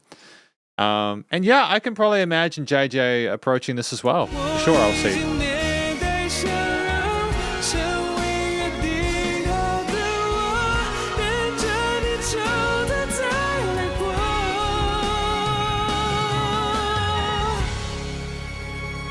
谁都没错，都认真的爱过，在命运面前才懂人有多脆弱。阻止不了谁离开我，我是真深的爱过，没有人能取代你在我的心中，你从来没有离开过。如果你要走，也带我走。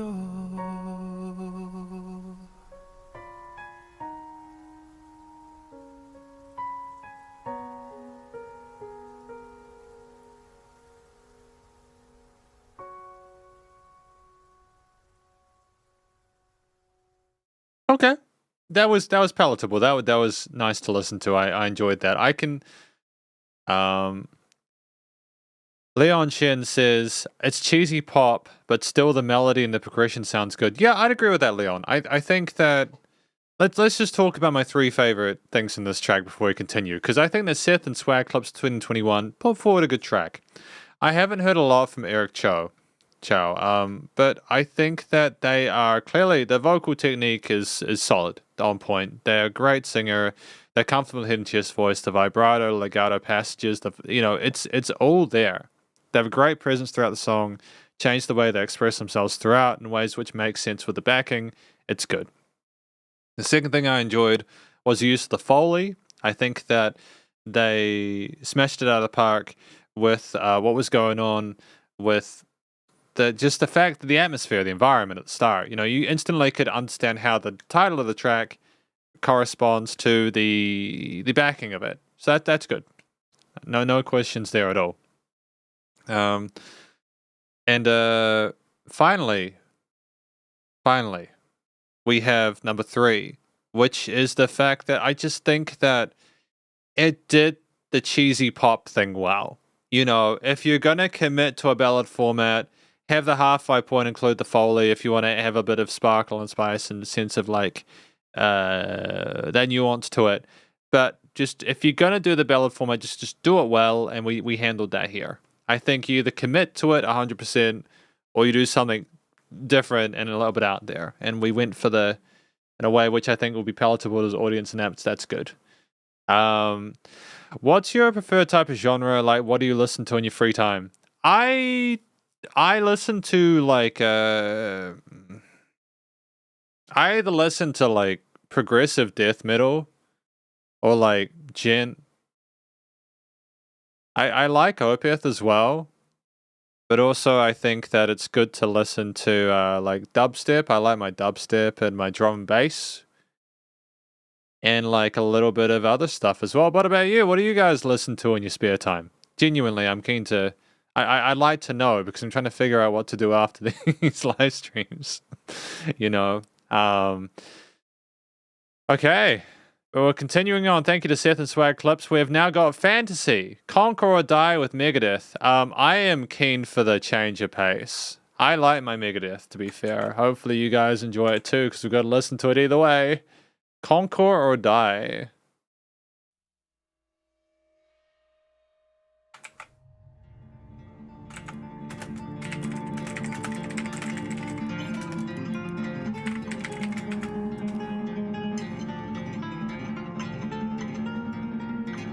Post-hardcore. Nice.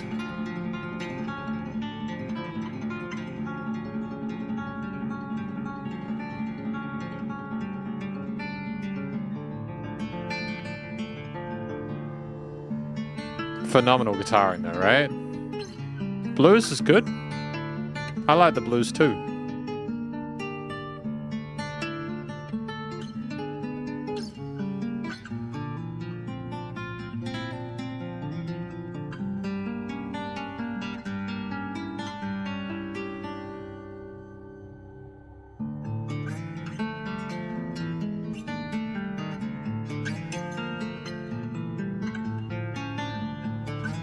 Nice blue dinner box. Hopefully you enjoyed it.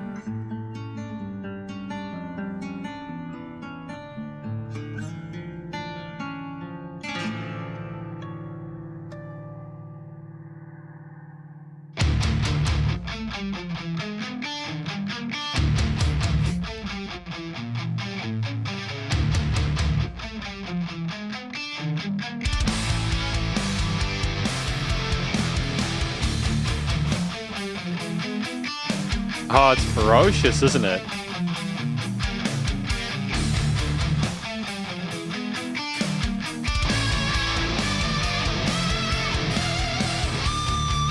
Oh.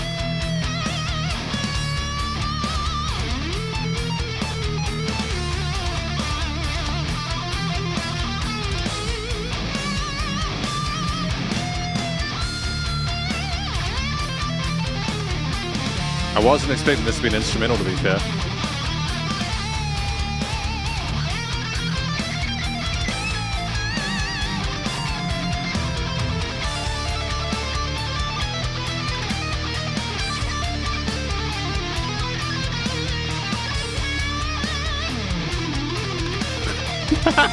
Wow!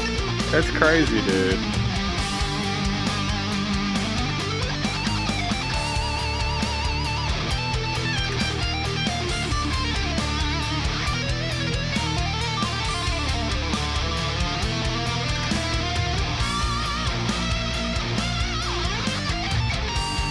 I mean, what you gotta appreciate and understand is that this is keeping our attention without any story being told. You know? It's the case where we really find ourselves appreciating a really competent lead guitarist. You just can't take for granted that solos are going to be this meaningful.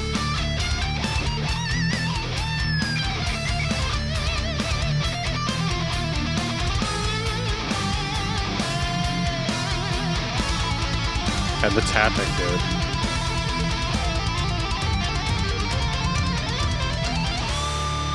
And that bend at the end, like, I know that that is some technical stuff. Like, that is incredible technique.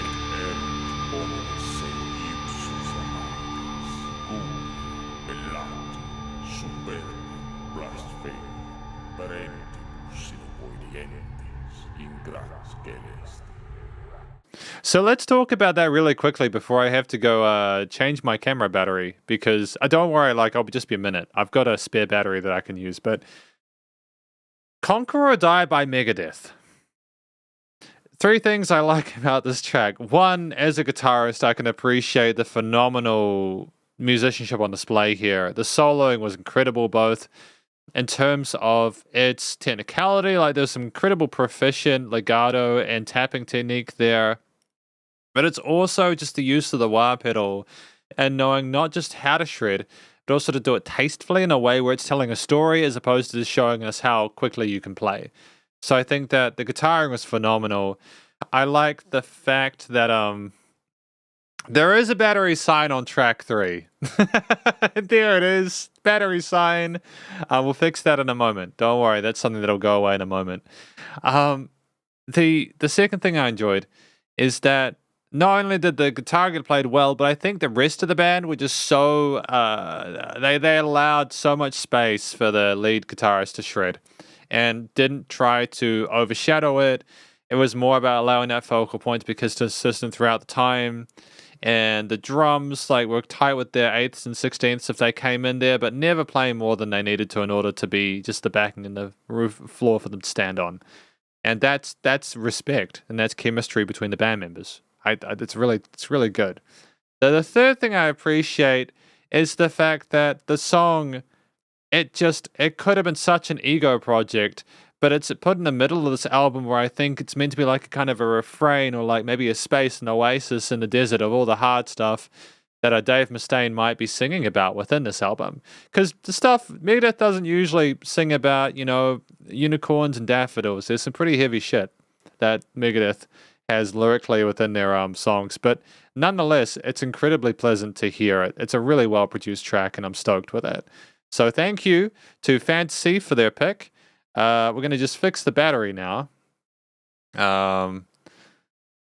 After submitting myself to a whole day of listening to Exodus, I love that Megadeth is popping up in the stream. Yeah, it's great. You never know what you're going to find. Honestly, you don't. I mean, you typically can assume that you're probably going to get some stuff from like GM or Mayday or something like that.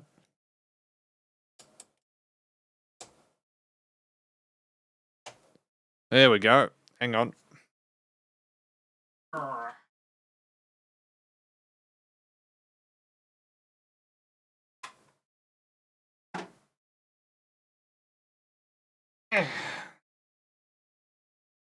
Nearly there, guys.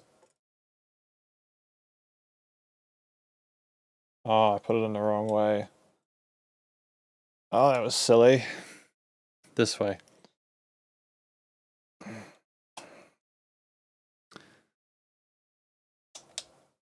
I do miss my old webcam just a little bit because I don't have to change the batteries all the time. But nonetheless, I think we're good. Gotta check out, make sure that nothing's off with the battery, the phone, not getting the green screen messed up. Cool, we're back. So thank you to Fantasy again for that choice. We are continuing. Chuncheon. Go write the thrash metal song. Go for gold. Have fun. Do it. I wholeheartedly support making music about what inspires you. If me changing the battery inspires you, go for gold. But we've got, in the meantime, Hey Moon starting yet again. Let us continue.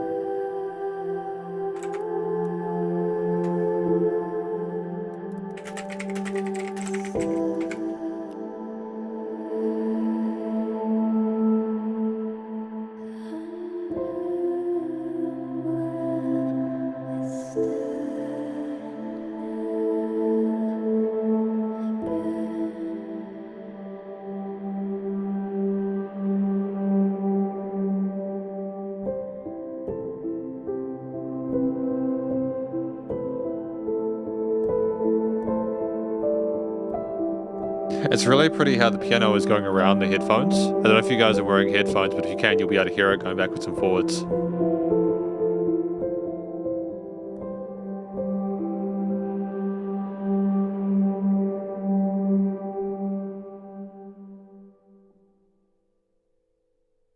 And just pauses.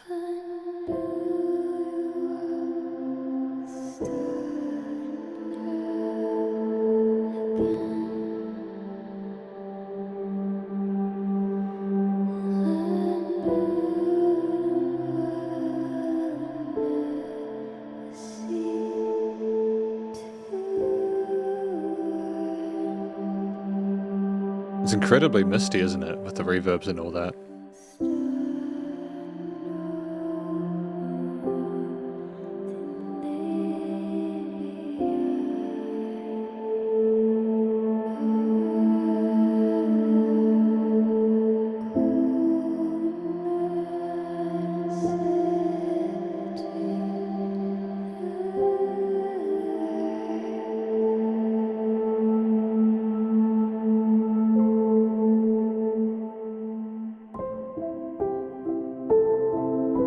Really pretty little plunks going on with the keys at this point.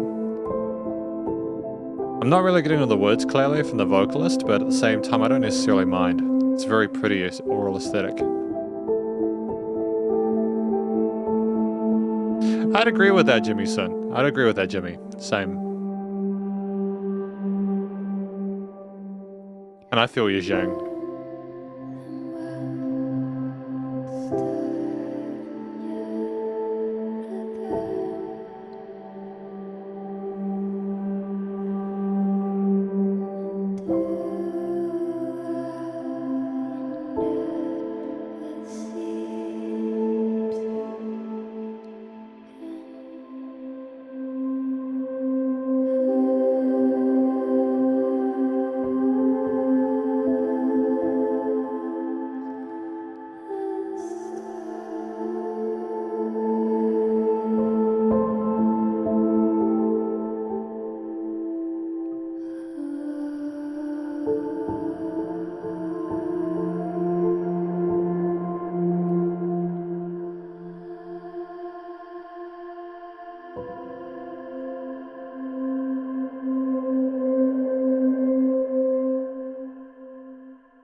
Alright, so this is more of an ambience than a track.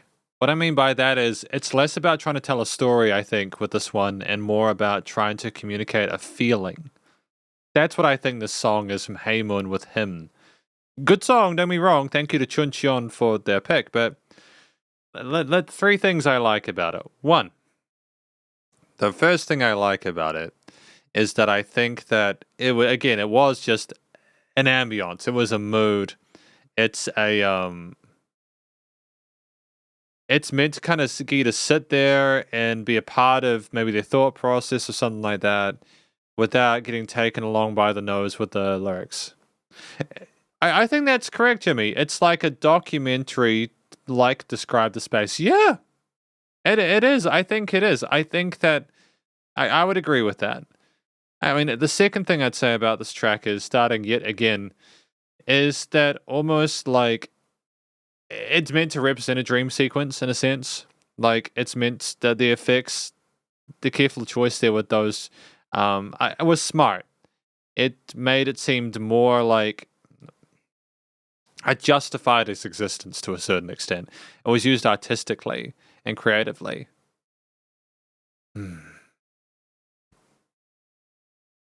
I think third, the song basically sounds a bit like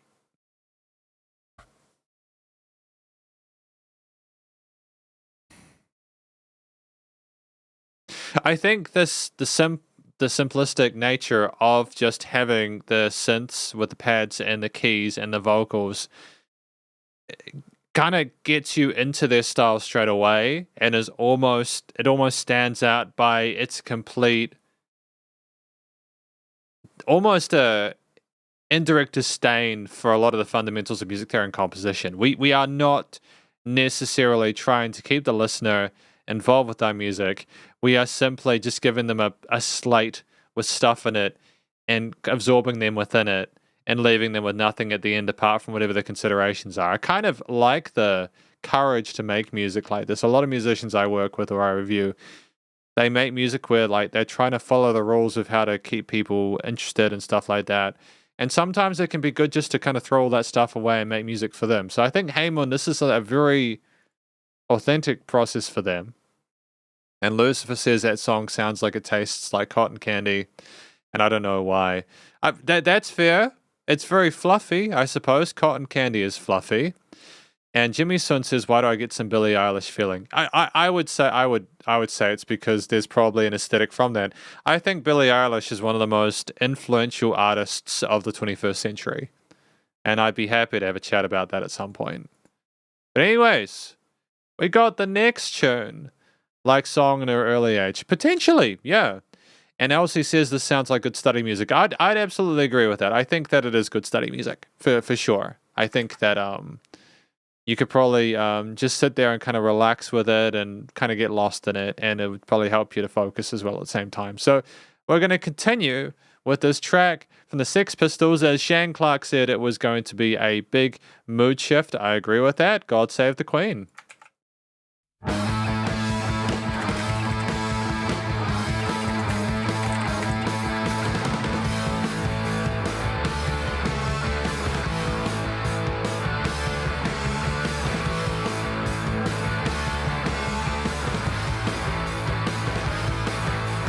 God save the Queen, the fascist regime.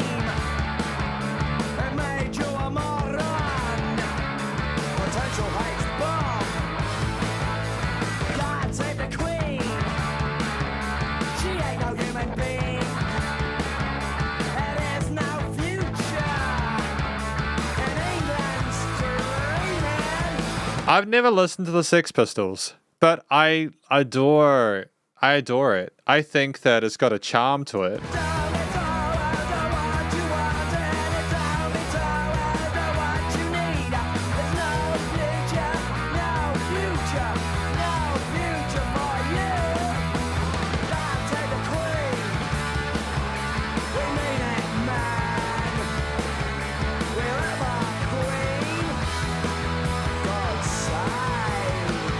God save the Queen, 'cause tourists are money, and our figurehead is not what she seems. I like that there's an equal part sense of humor to this and sheer animosity, dude. Oh, God save history,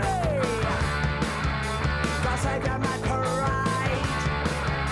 Oh Lord God have mercy, all crimes are paid. Oh, when there's no future, they can never see it. Where the power's in the just fear, where the poison in a human machine, where the future, your future. God save the Queen, we mean it, man. We love our Queen, God save. There's just more and more vocal fry as well with the vocals are so charismatic and just the steady nature of the guitar, bass, and drums as we go. And solo section.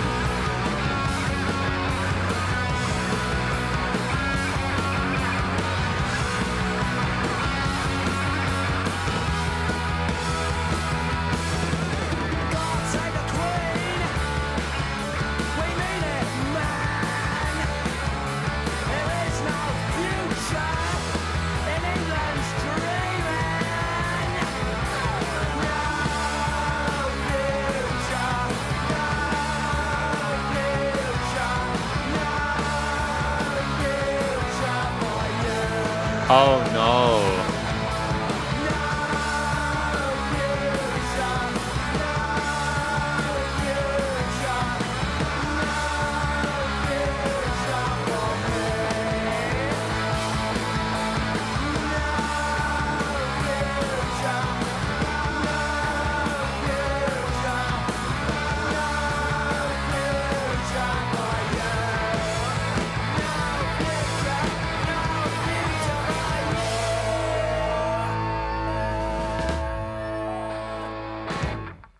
No, I can immediately understand. I mean, Jimmy Sun says the lead singer of the Green Day band was deeply inspired by them. And I know them by the Chinese singer of Wokey Zhang's life. Yeah, I can completely understand how Billy Joe would have been influenced by the Sex Pistols. There's some stuff I heard in the American Idiot album, which there's like a really long track which features, it's like Saint Jimmy. It's got that kind of accent to it. I think it's maybe paying homage to that style, but just, it's ferocious. The Sex Pistols are dope, man. I want to listen to more of their music. Elsie says the song got banned from both BBC and radio stations in England back in the day. Not surprised. Neither am I. I just don't think they know how to take a joke. Anyway, moving on. Three things I like about this. One, I think that the vocalist was just so charismatic. They sold the performance. The vocals were the highlight for me. Just the disdain and just the contempt is just heavy as hell, man. Heavy as hell. So yeah, it's just great. So refreshing as well. You know, like there's absolutely no holding back. In addition to that, what else have we got? The guitars with the solo section and stuff like that, just the power chords are so powerful within themselves by how ineffable they are. They're just there, they're chugging away, and they've got a grittiness, kind of graspiness to them that kind of tries to rub you up the wrong way, but then the blues section is so scintillating at the same time. And I think that the third thing I like about it is that it's short, relatively short. You get so much context in there, several verses with interesting, thought-provoking lines in there. It's there's some jokes in there, but there's some really heavy stuff as well. I think ultimately it's just a song where you sit there and you think, wow, there is no future. It's just all complete, you know, whatever. Like, obviously not everyone's going to agree with that, but I mean, in New Zealand, we still pledge loyalty to the Queen, even though we've been independent since the 1930s. And a lot of us in New Zealand don't really want to necessarily have anything to do with the monarchy in England, but I you know, a lot of the older generations, they've been indoctrinated to thinking that somehow we still owe England a lot of stuff. So there's a lot of pushback from older generations in New Zealand against leaving the British monarchy behind. But anyways, you know, good song. Great song. Thank you to Casey1243 for putting that forward, as well as to the rest of you guys. Rest of you shredders who put stuff forward. But we have Zhang Clark. Been patiently waiting this live stream. I know it's been a bit of a longer one, but I just wanted to make sure we got through all the tracks, you know? Because it would suck not to get through the tracks. But we're going to continue now. We have this song. I'm hoping it's the right one. Let's go.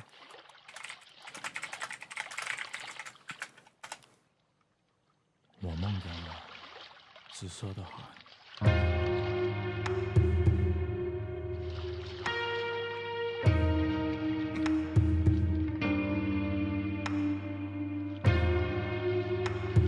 Very atmospheric and medial, isn't it?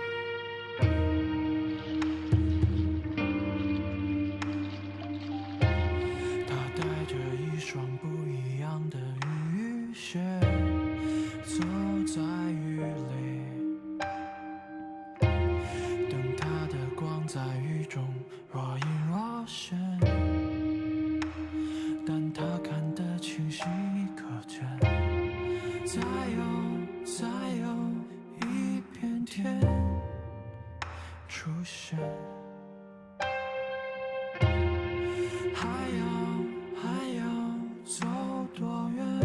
Good night, Blue Dinner Box. Sleep well.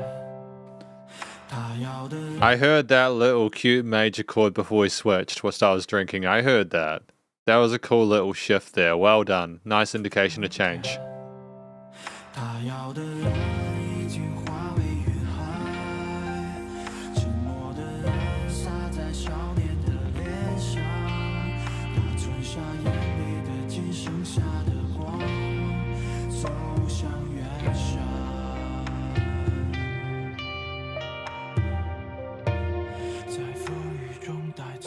Are we going to get heavy?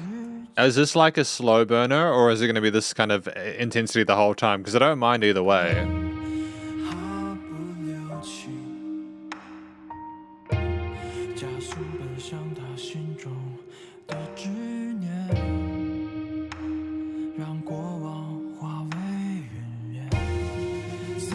Oh, great work with the marching drums. 出现，还要走多远？终点，他要的爱已经化为雨海。 Oh, that's great. Oh.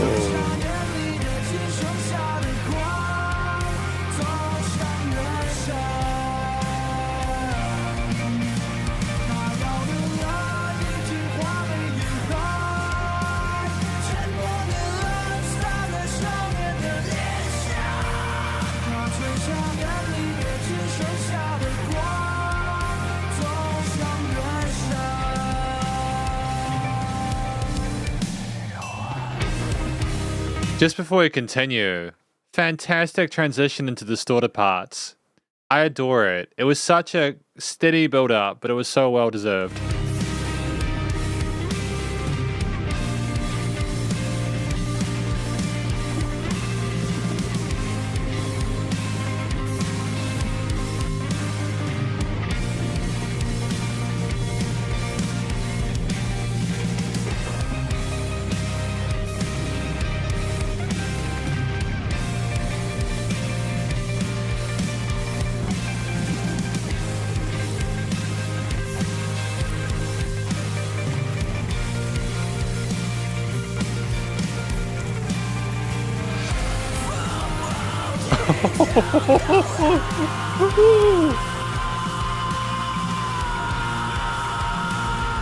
This would have been great to see live.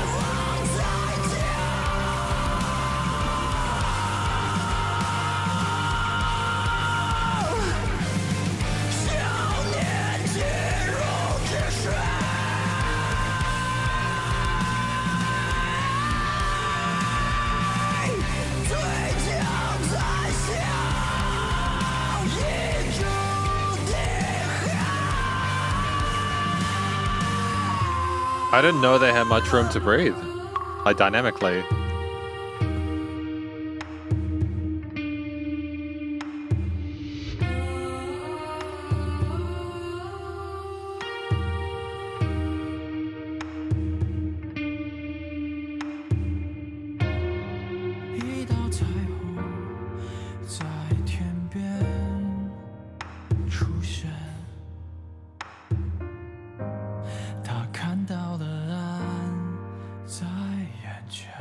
Yeah, that's tremendous. That's an example of phenomenal vocal technique.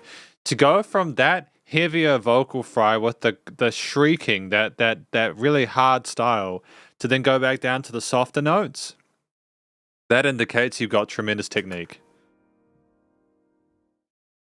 Wow, I'm blown away. I'm blown away by that. Thank you, Zhang Clark, for that wonderful pick. I mean that genuinely. It's a tremendous song. Let's just figure out who these are. This is Shore by Wang Jiang. Three things I liked about it. One, the vocals were absolutely phenomenal. The range with the quieter, clean parts in the intro, building up with some of the harmonies on the sides, with fourth intervals going on there, to the big, massive build screaming over top of everything else was just... It was amazing. Amazing. I'm very impressed. I think that... I don't think they... I think even though I didn't understand the language, I could feel what they were trying to communicate regardless because of the way it was performed. Two, I like the fact that things were so low key. There were like two different shelves. The lower kind of more ambient, delayed reverby kind of stuff with the guitars there with the donk donk kind of percussion there. Then guitar, bass, drums, screams. Those two were so effective going between, and we teased the listener up until that halfway point, and then, and it just kept going bigger and bigger and bigger until that release and things kind of came down. And that was the progression we went through there with that performance. And Zhang, you mentioned that you had gone to see them live. I can imagine it would have been phenomenal. So I'm really glad you have gotten to see them live. They're an awesome band. Thank you for that request. And I think that's one of my favorites from this as well. Oh, dude. Sup, Ed Rocks Pager, how you doing? Welcome to the live stream. We're going to continue, yeah? LC, possibly the most famous riff of all time. I am still waiting for a student to come in where they play it in the correct key. They learn the riff, but do they learn it in the right key signature? I'm just being silly. We're going to continue with Smoke on the Water from Deep Purple. Awesome. Let's do it. Let's go.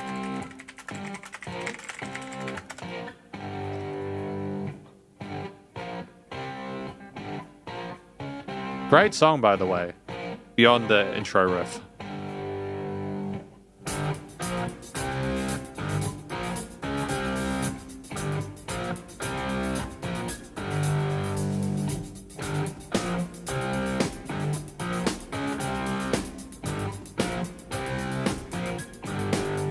I'm okay. Just listen to some cool music.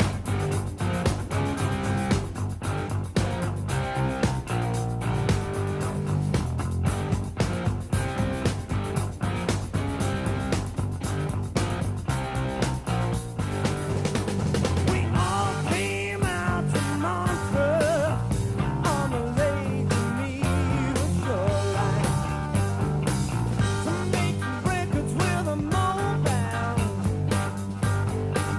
We didn't have much time. Great use of the organ on the side as well. Zappa and the mother were at the best place around.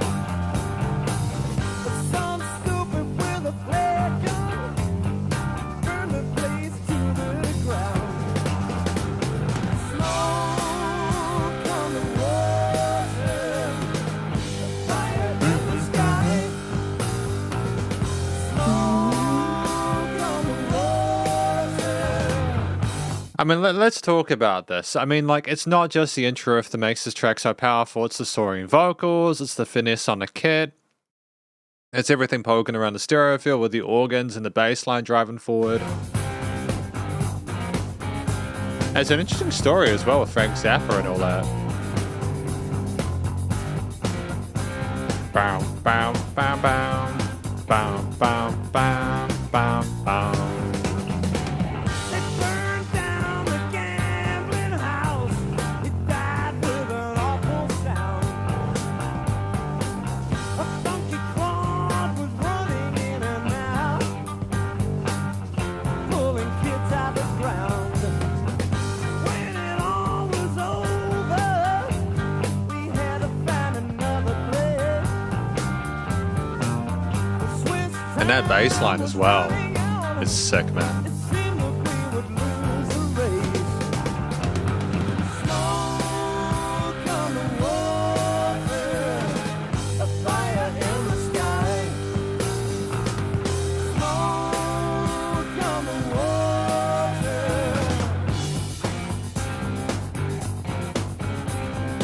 Yeah, there's quite a lot to the song. It's a big song. It's a big song. It's well written. I just think that just to have a riff that iconic is what brings a lot of people into it, you know? Sorry, we're not currently taking song requests. You can go via the Patreon if you want monthly custom music reviews, but we're not going to be doing fan requests after this one. This is going to be the last one we do for a while. But thank you for coming in and checking it out.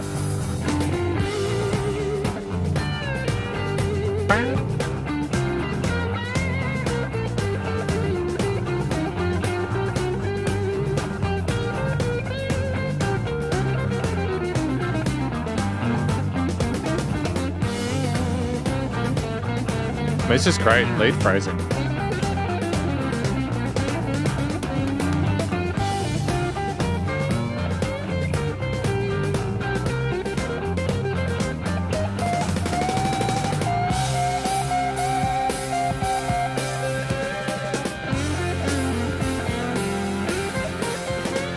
And it's a really long solo as well, but it spans well.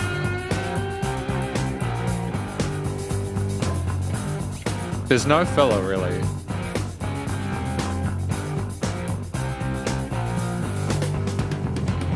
We ended up at the Grand Hotel.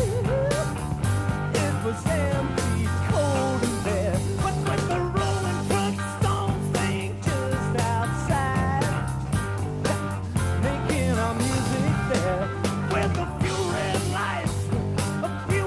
I'll do it now just while I see the question. Can you explain the importance of the drums in these kind of tracks? The drums in these tracks need to provide a way of contrasting to the guitar and bass parts. I think the drums are tremendous because you not only have a really solid groove to help the listener follow along to what's going on, especially with the bum, bum, bum, bum, bum, bum, bum. People don't know how to necessarily dance or groove along to that. So if you get it 1 and 2 and 3 and 4 and on the hi-hats, people find it more easy to nod along and it's easier to listen to. But you have these fills like those all those different tom snare fills, and the reason they have those fills between transitions is simply because if you don't have the vocals there, well, even if you have the vocals there and he's doing similar melodies there, you then have the drums doing something a bit unpredictable to kind of make it a bit more interesting to listen to. The fills are to spice things up and make the song more interesting when the guitar and bass riffs are similar and the organs are riffing over their loops. And other than that, they're there to kind of stay in time with the drums and keep things progressing forward to at a steady pace. The drummer is phenomenal. Phenomenal percussionist in this band.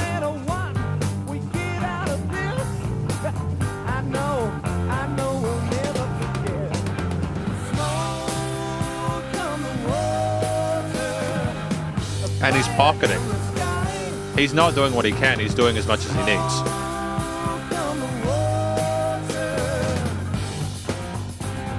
Because it's really important as a drummer that you can not only play in time and do the fancy fills and stuff, but that you also don't try and take too much focus away from the other elements of the mix.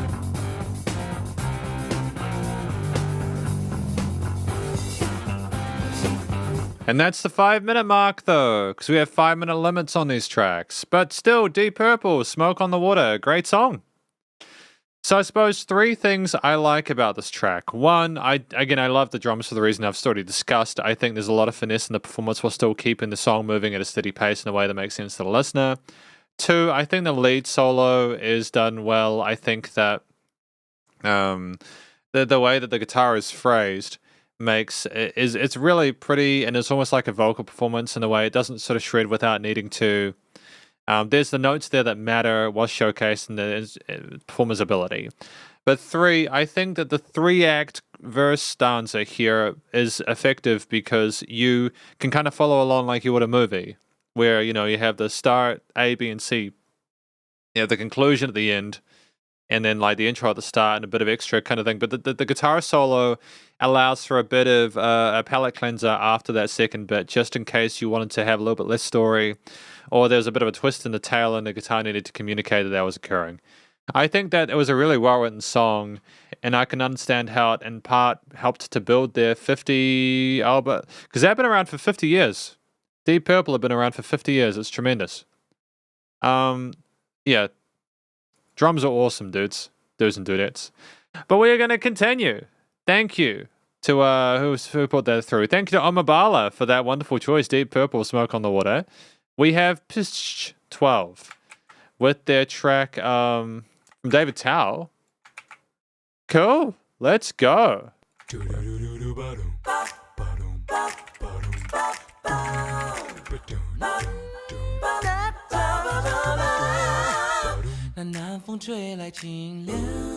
What? He does barbershop. Nobody told me that David Tao does barbershop.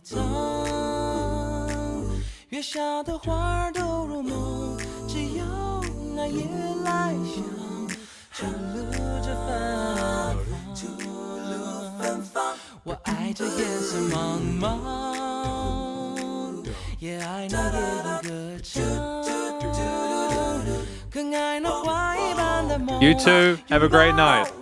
Nice to see you.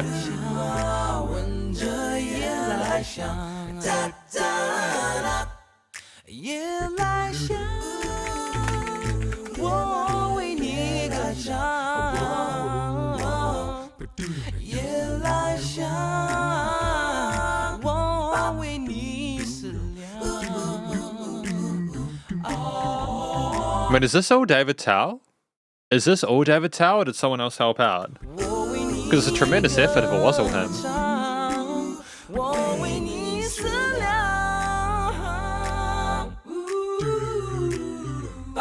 And for an entire minute of a thing to be established like this is really impressive. Oh, a cappella for sure. Absolutely, Jimmy. 我爱这夜色茫茫，也爱那夜莺歌唱，更爱那花一般的梦，拥抱着夜来香，闻着夜来香。 I mean, to be able to go from that bass to the mid range to the falsetto and be able to harmonize that and stack that well is it's impressive for sure. 夜来香，为你歌唱，夜来香，我为你思量，为你思量，我为你歌唱，我为你思量。 It's an incredible effort, really, to have 2 minutes of a song be this interesting when, especially because I'm not really familiar with David Tao only focusing on his vocals. A lot of the time, his arrangements have included like guitars and bass and drums and a lot of other instruments. It showcases his strength as a soloist.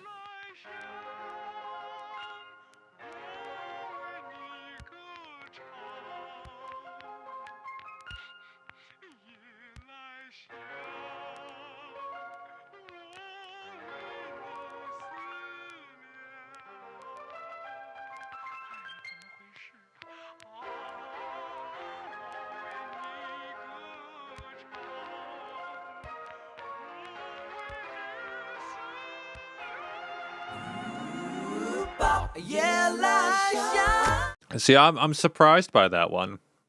I'm surprised by going to that left side there with the kind of filtery radio kind of thing to come back into this. I assume if you know the language natively, it's going to make a bit more sense, but...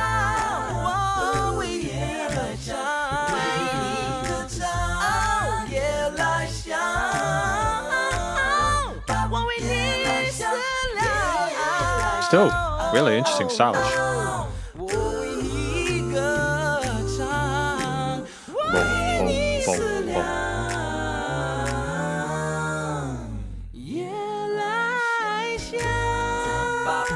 Oh, adjustment of tempo.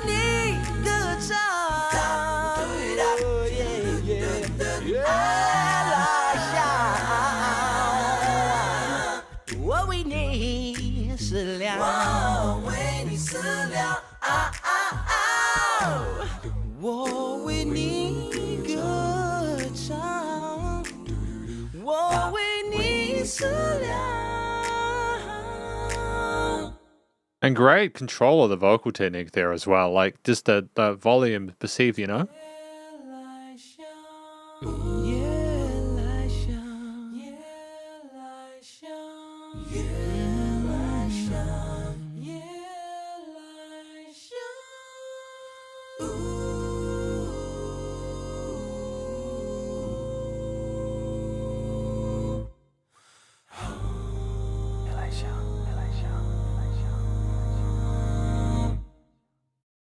That's one of the most competent barbershop performances I've heard in quite a while. And for David Tao to be doing that on his own is absolutely spectacular. Showcase. So there's 3 things I like about this track. First of all, what is this track called? From Psh 12? What is it called? This track is titled Tuberose. Nocturnal Fragrance is a song sung by a Shanghai singer in the 1930s. Jimmy, I'm assuming you're talking about this one, right? Is that correct? This is the one that was sung in the 1930s? But it's tremendous. 3 things I liked about it. The first thing I liked about it is that I think that it was a phenomenal effort by the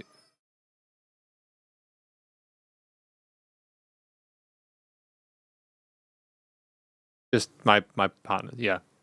3 things I liked. First thing I enjoyed about this is I think the harmonies within themselves, within the various instruments, or within the various vocal bits were tremendous. It would have taken a while for David to have figured out where he wanted to notch himself with the various ingredients, but we smashed it, for sure. So the notching of the various harmonies was impressive. 2, the fact that we had such range with the approaches of the various vocal parts as we went on to be able to make that 4 minutes interesting is incredible. Really, when we have similar textures presented throughout, even if there's adjustments like taking away some of the highs, some of the lows, etc., it's like, how do I describe it? It just shows how pleasant it is to listen to, that you don't want there to be more adjustment or more instruments added or anything like that than there already are. I suppose when you accept that that is the format of barbershop or a cappella, it's more it's okay. But I suppose even for someone like me who's not as used to listening to it, I would happily listen to more of it simply because it was really satisfying. The third reason, this is part of why it was satisfying, is because of the way it was mixed and mastered. Like the recording quality of it was sensational, the production of it, the way that it sounded, the sub-bass resonance, the way things were niched and filtered was beautiful. It was luxurious. It was a wonderful effort. So yep, great stuff. Now, we're doing pretty well for time. I think we've still got a few more tracks to go. How many have we got to go? We've still got 1, 2, 3, 4. 4 tracks. Which we'll get through. But just before we do these last 4 tracks, I want to thank everyone, to all of you who have put forward tracks for this fan request and the other 39. I know they haven't always gone according to plan, but I have enjoyed my time doing these fan requests, and I look forward to reviewing a lot more future music in future, whether that be through the album reviews or the discographies or anything like that.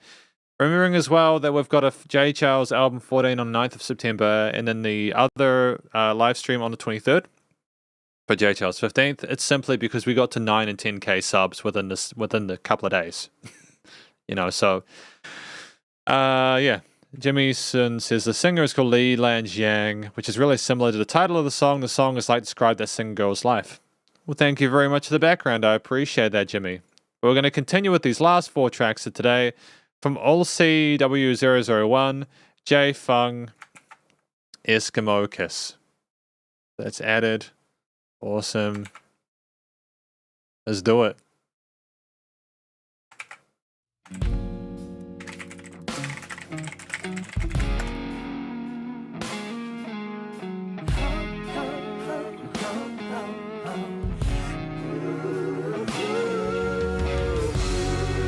Incredible vibe shift, no way.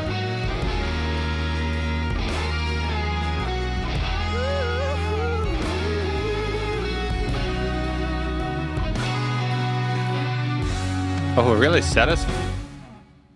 天花已半彎半共一屋也各冰凍，一個人一張氈怎相擁 My baby 乾等你晚班結束歸家，同急速解凍一個城幾班車多擠擁 My baby can't you feel 轉眼冬天早逼近 Oh it's Oh, the brass is charming.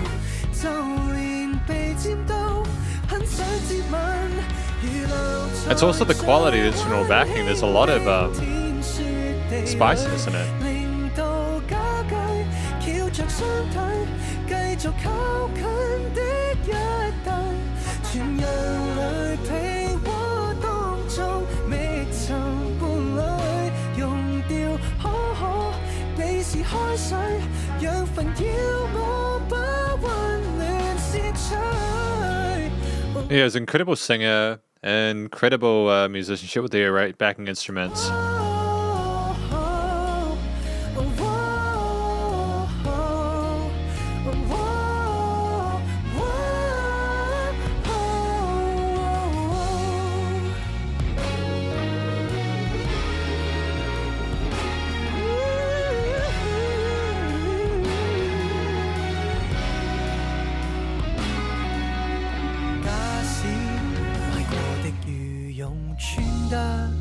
Oh, it's just so charming with the organs and the keys though, isn't it?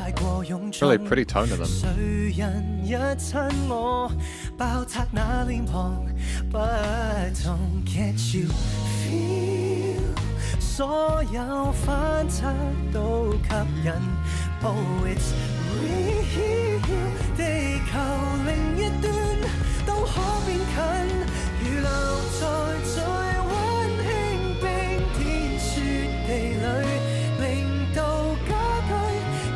雙腿，繼續靠近的一對，全人類被窩當中覓尋伴侶，溶掉可你是開水，若煩擾我不溫暖攝取。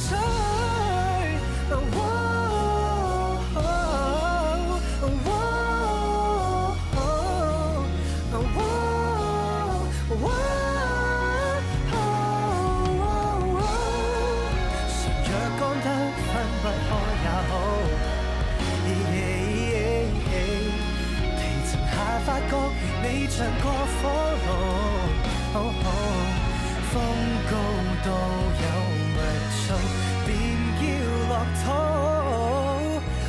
I mean, I can't help but feel that you could have potentially had a more powerful song from just having a little break here without the vocals being a constant. Not that I am disliking the vocal quality, because I think he's a fantastic singer.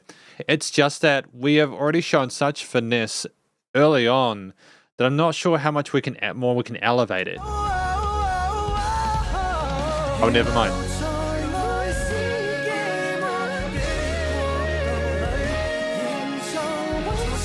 I got told, didn't I?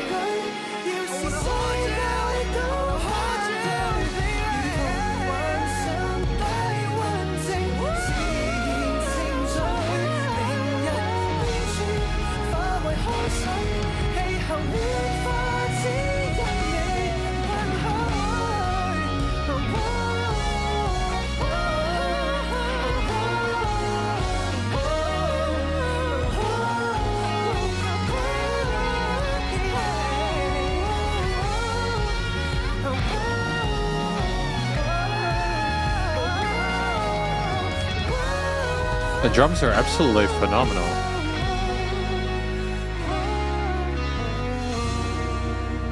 Oh, finishing with a minor tinge to it. Bit of darkness there. I don't necessarily mind that.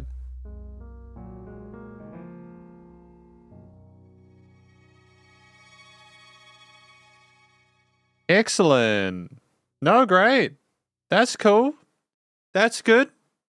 That's good. That's a well-played track. No, that's great. Leon Chen says he sounds like David Talbot in Cantonese, and Jimmy's saying that it is Cantonese.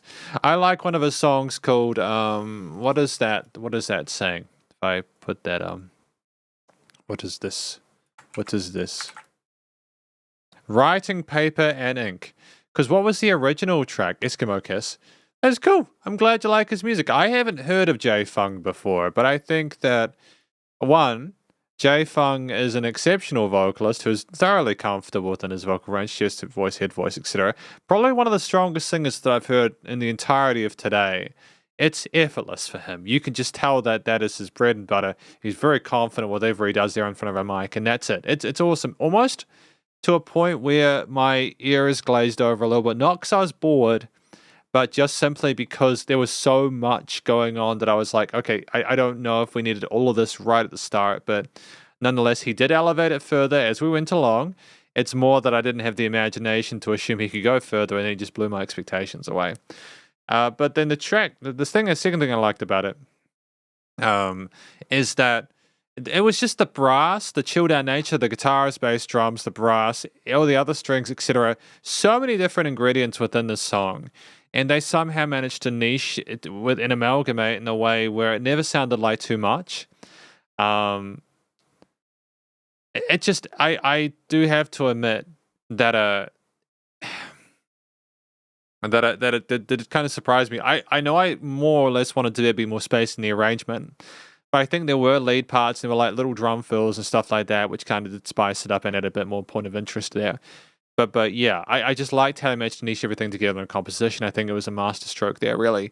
The third thing was those drum fills. The work, especially in the later stages of the track with the tom fills, the 16th note grooves, etc., are incredibly impressive. But they also allowed there to be dynamic range without forcing the drums too far forward in the mix. They really just allowed us to really appreciate the instrumentalists as much as Jay Fung.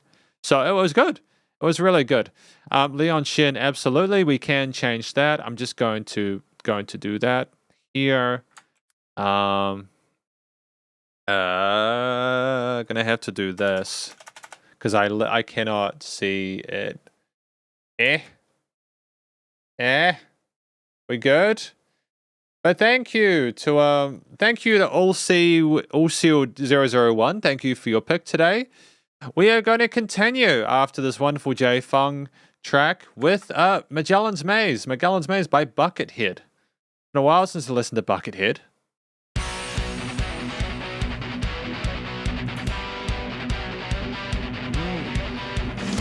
I'm looking forward to getting my mind blown, you know?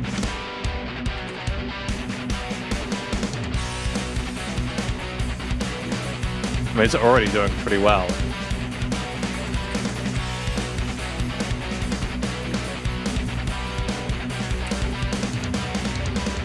I just want to like just type this in so I can focus on the shred. Because I don't want to half-ass it, you know? There we go. Let's continue. And you're welcome, Leon. It's all good.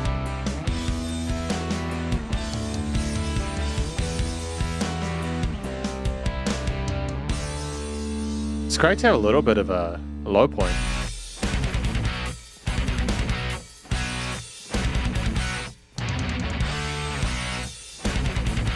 So this was by Buckethead and March of the Slunks.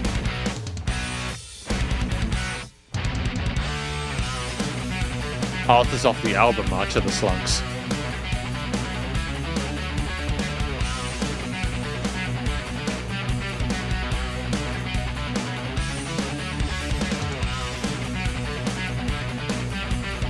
Still fairly self-controlled on the shred at this point. Accentuating some solid riffs.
Is there not going to be a wild shred solo?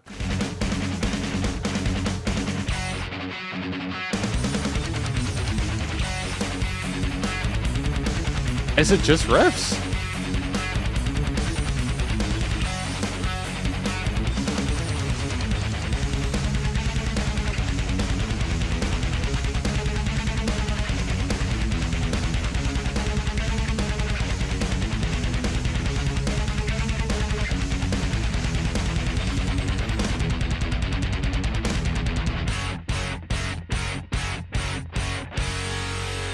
Wow, okay. Okay. That was kind of charming. Magellan's Maze by Buckethead. That was kind of charming. I kind of dig that. Okay, that's cool. So, 3 things I liked about that. 1, that it wasn't a shred fest. I was confused because I know that Buckethead is an absolutely ridiculous guitarist. He's just incredibly talented and very, very quick and very, very, basically virtuoso level. But for us to have that kind of restraint and to just have it be more of a groove-based thing with the rhythm riffs and the palm muting and the alternate pick and stuff like that is incredibly impressive. So that's 1. It averted expectations in a really positive way. 2, I think that the song, it also just highlighted the importance of having your accompaniment tight at the same time, like the drum grooves of the double kick and the 16th note accents on the toms and stuff like that, and like the different varieties of chops we had there to suit the mood of the rhythm guitars was really impressive. I was stoked with that. I think they hit the hit on the coffin. Now that what am I even saying? They hit the hit on the nail, if that's it, you know. I wonder if this next track makes more sense in the context of the album by itself. It seems a little underwhelming. Yeah, I know what you mean, but I feel you, Elsie. I think maybe it was more an alternate kind of direction. Maybe Buckethead had already done all the shred and he didn't feel the need to do like a whole bunch of super more shred. The third thing I liked is that it was nice and short. I think if we were going for a more simple concept, we didn't necessarily need to have a wide, crazy journey and adventure for us to go on. We simply needed to establish these core ideas which kind of fell into each other and went in and outwards of each other really efficiently. And we went in and out, and it was really palatable because of that. I think it was really, it was considerate of the listener.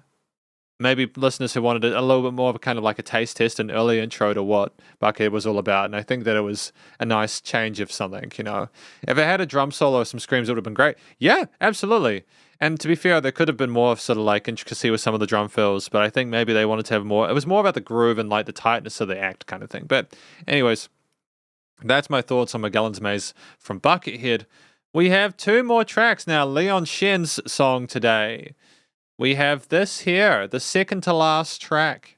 Dun dun dun. Hang on. Let me. Is it this one?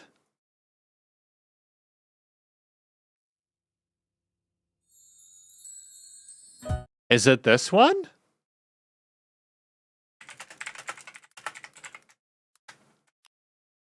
I just want to make sure it's this one, just because the symbols, I'm confused by the symbols. You know what I mean? No.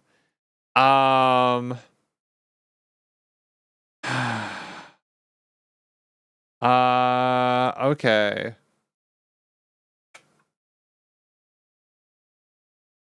Delete the last four characters.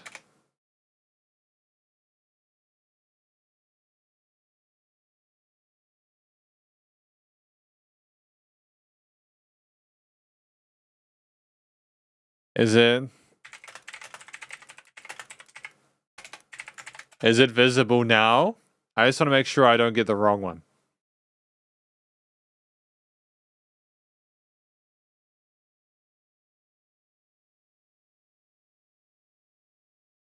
I hope it's on YouTube. Is it not on YouTube?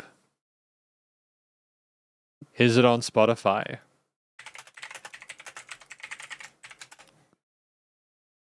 I just want to make sure it is. You know.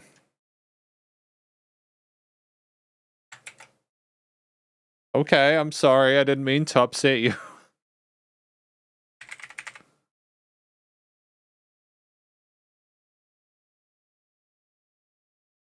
Okay. Welki Zhang. Yeah, there's Welki Da and Jackie. Welki Da?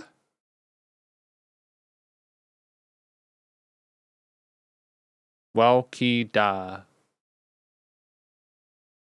Because Welki Da and Jackie Wu. I don't know. I'm confused. Please let me know. Okay. Oh, yay. Awesome. We got it. That one.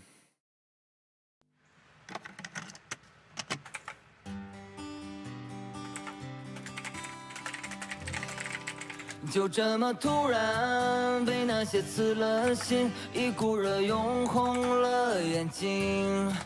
Is this it? 突然随那些跑了音，怎么连话都说不清？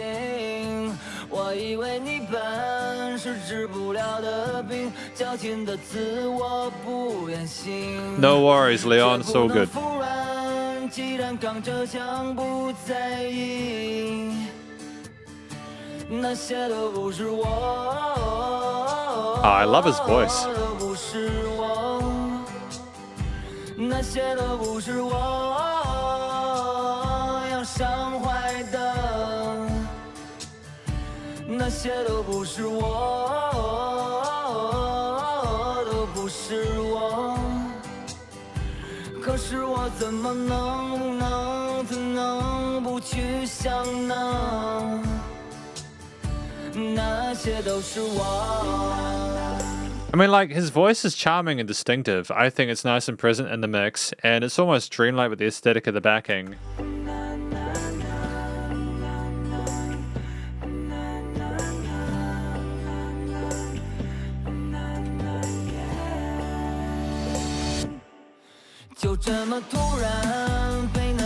Hell of a tone to that percussion is fire, dude. It's got a big sound of that snare.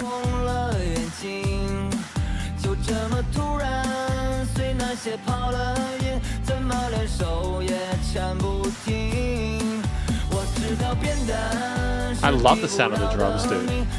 They're so punchy. 早已该习惯，既然刚转说不去听，那些都不是我，都不是我，那些都不是我，要感慨的，那些都不是我，都不是我。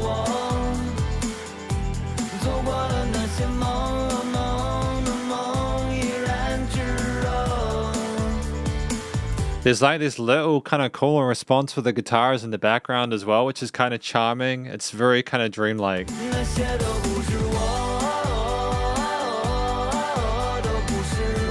Sup, Funny Party Zone? How you doing?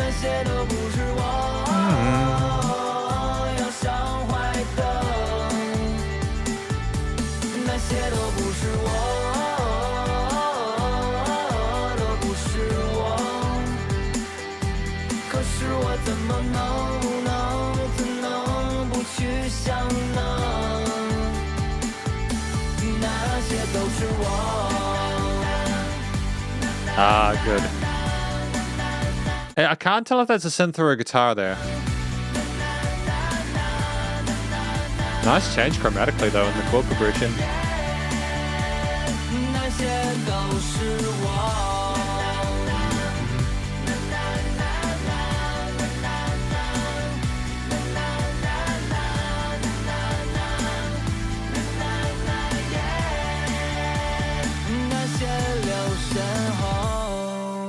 Oh, charming. I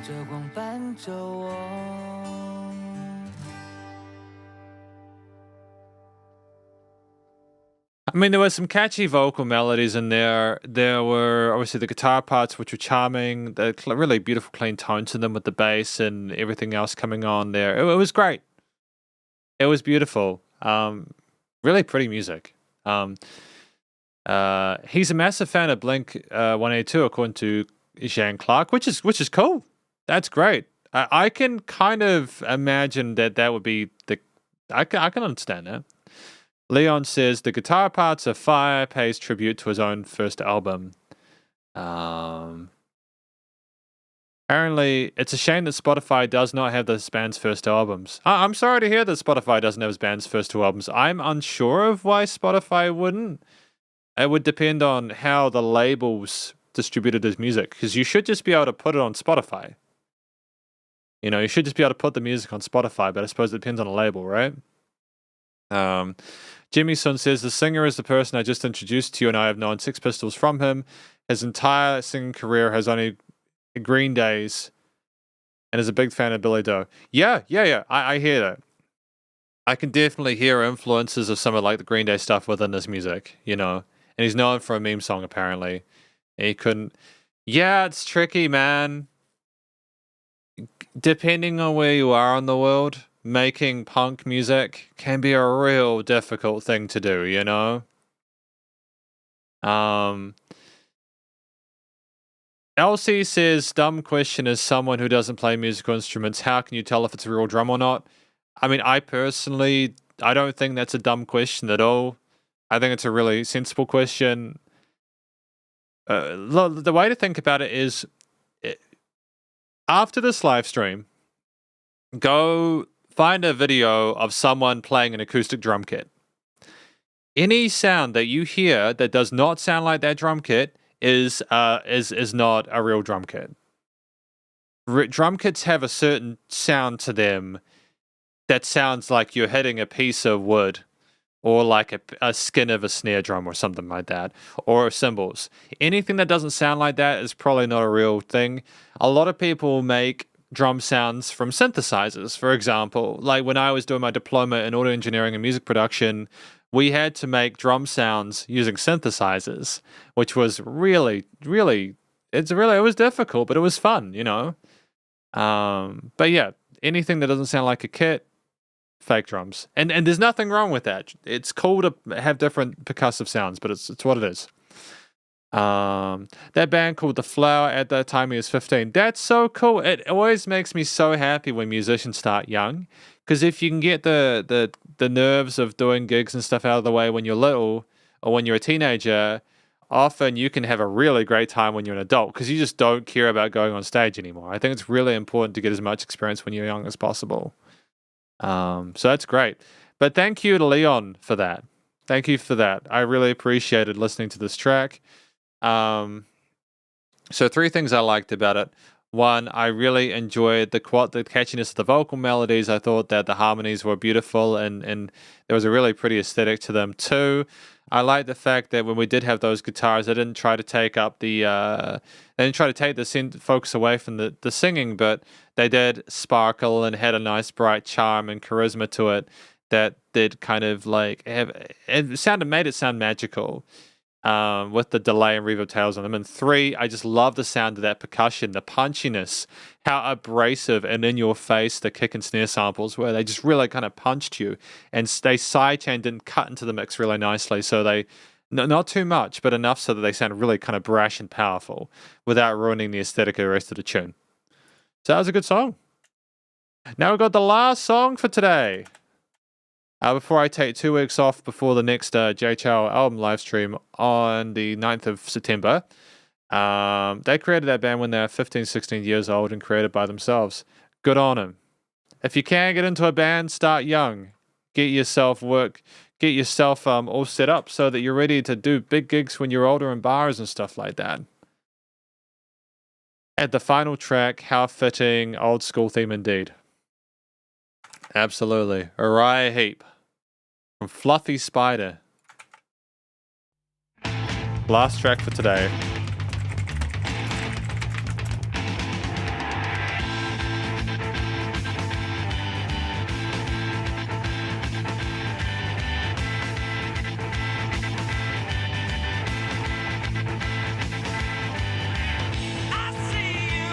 I've never listened to Uriah Heep before, but they sound kind of dope.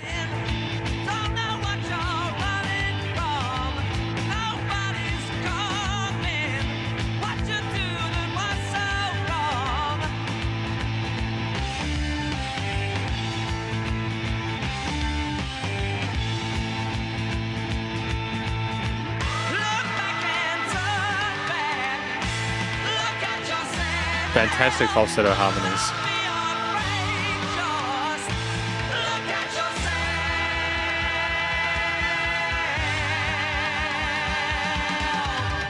When would this have been recorded? Like, when was this recorded? I would like to know.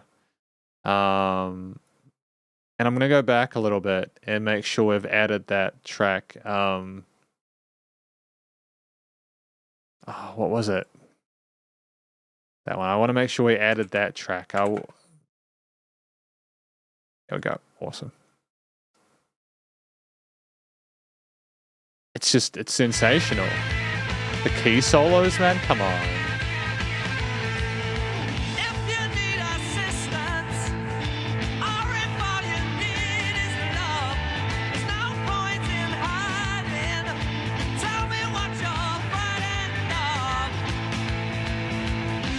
"1971, crazy, dude.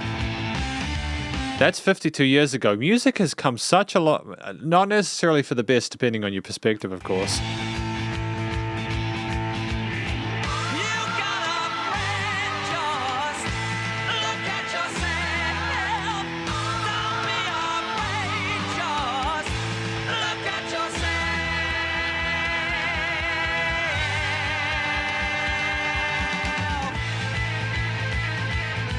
It just drives forward with the picks, man. 2, 3, 4.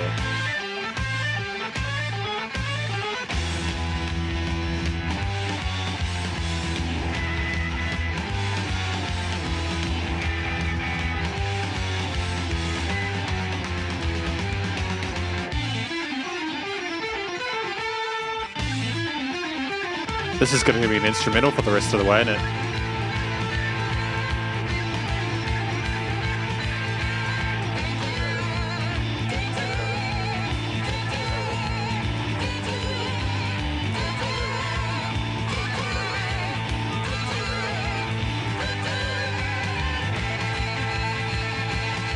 And a sizzle to that lead guitar, man.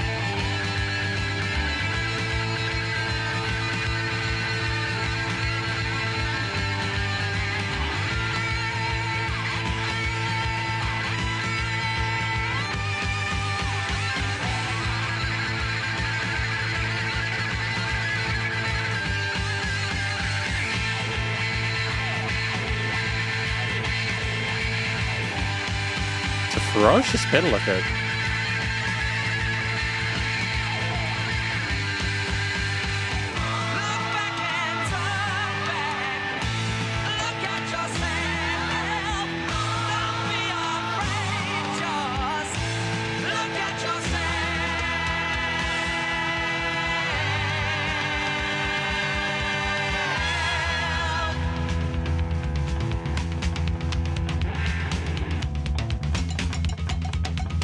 And cowbells.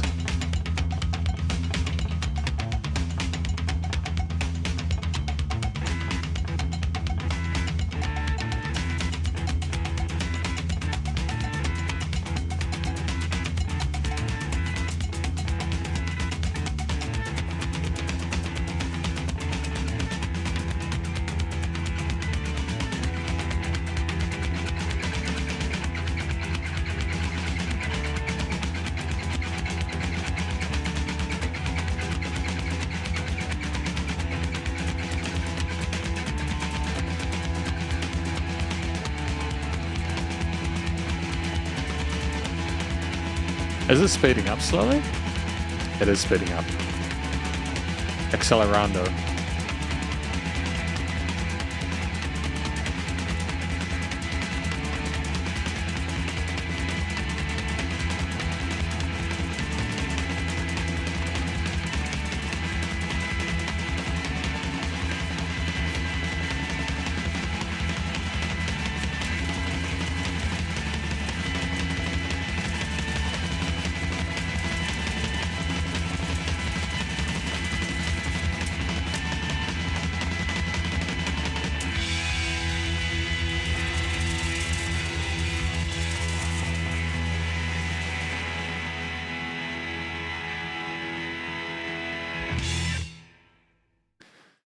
And that's it. That was Look at Yourself by Uriah Heep. Tremendous. Tremendous performance, especially near the end. I mean, like, the vocal performance was stellar, but the drums, the guitars, the organs, everything through the end was phenomenal. And thank you to Fluffy Spider for that request. Now, the 3 things that I like about this track just before we finish for today. What an end to it all. Absolutely. It's been a good run. I liked the vocals. The vocal performance was spectacular. I really appreciated the effort, the gravity to the performance, the drama to it, the theatrics. I'm sure it inspired power metal and a lot of other musicians. You know, like they slammed it, man.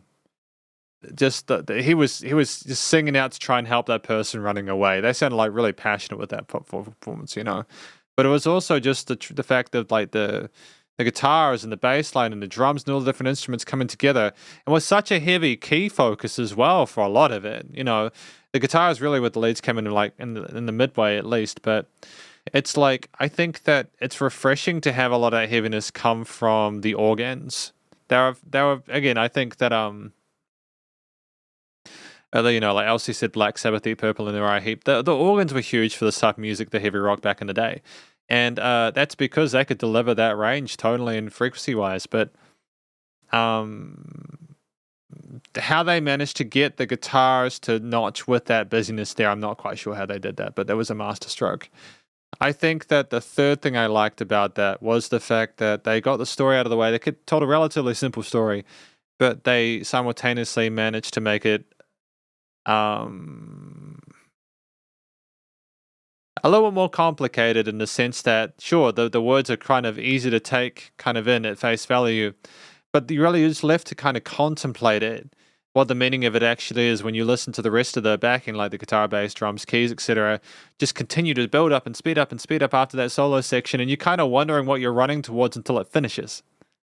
And as a listener, I'm not sure whether I'm supposed to have figured out the solution by the time the song ends, or if time ran out and I realized just how fragile that amount of space is.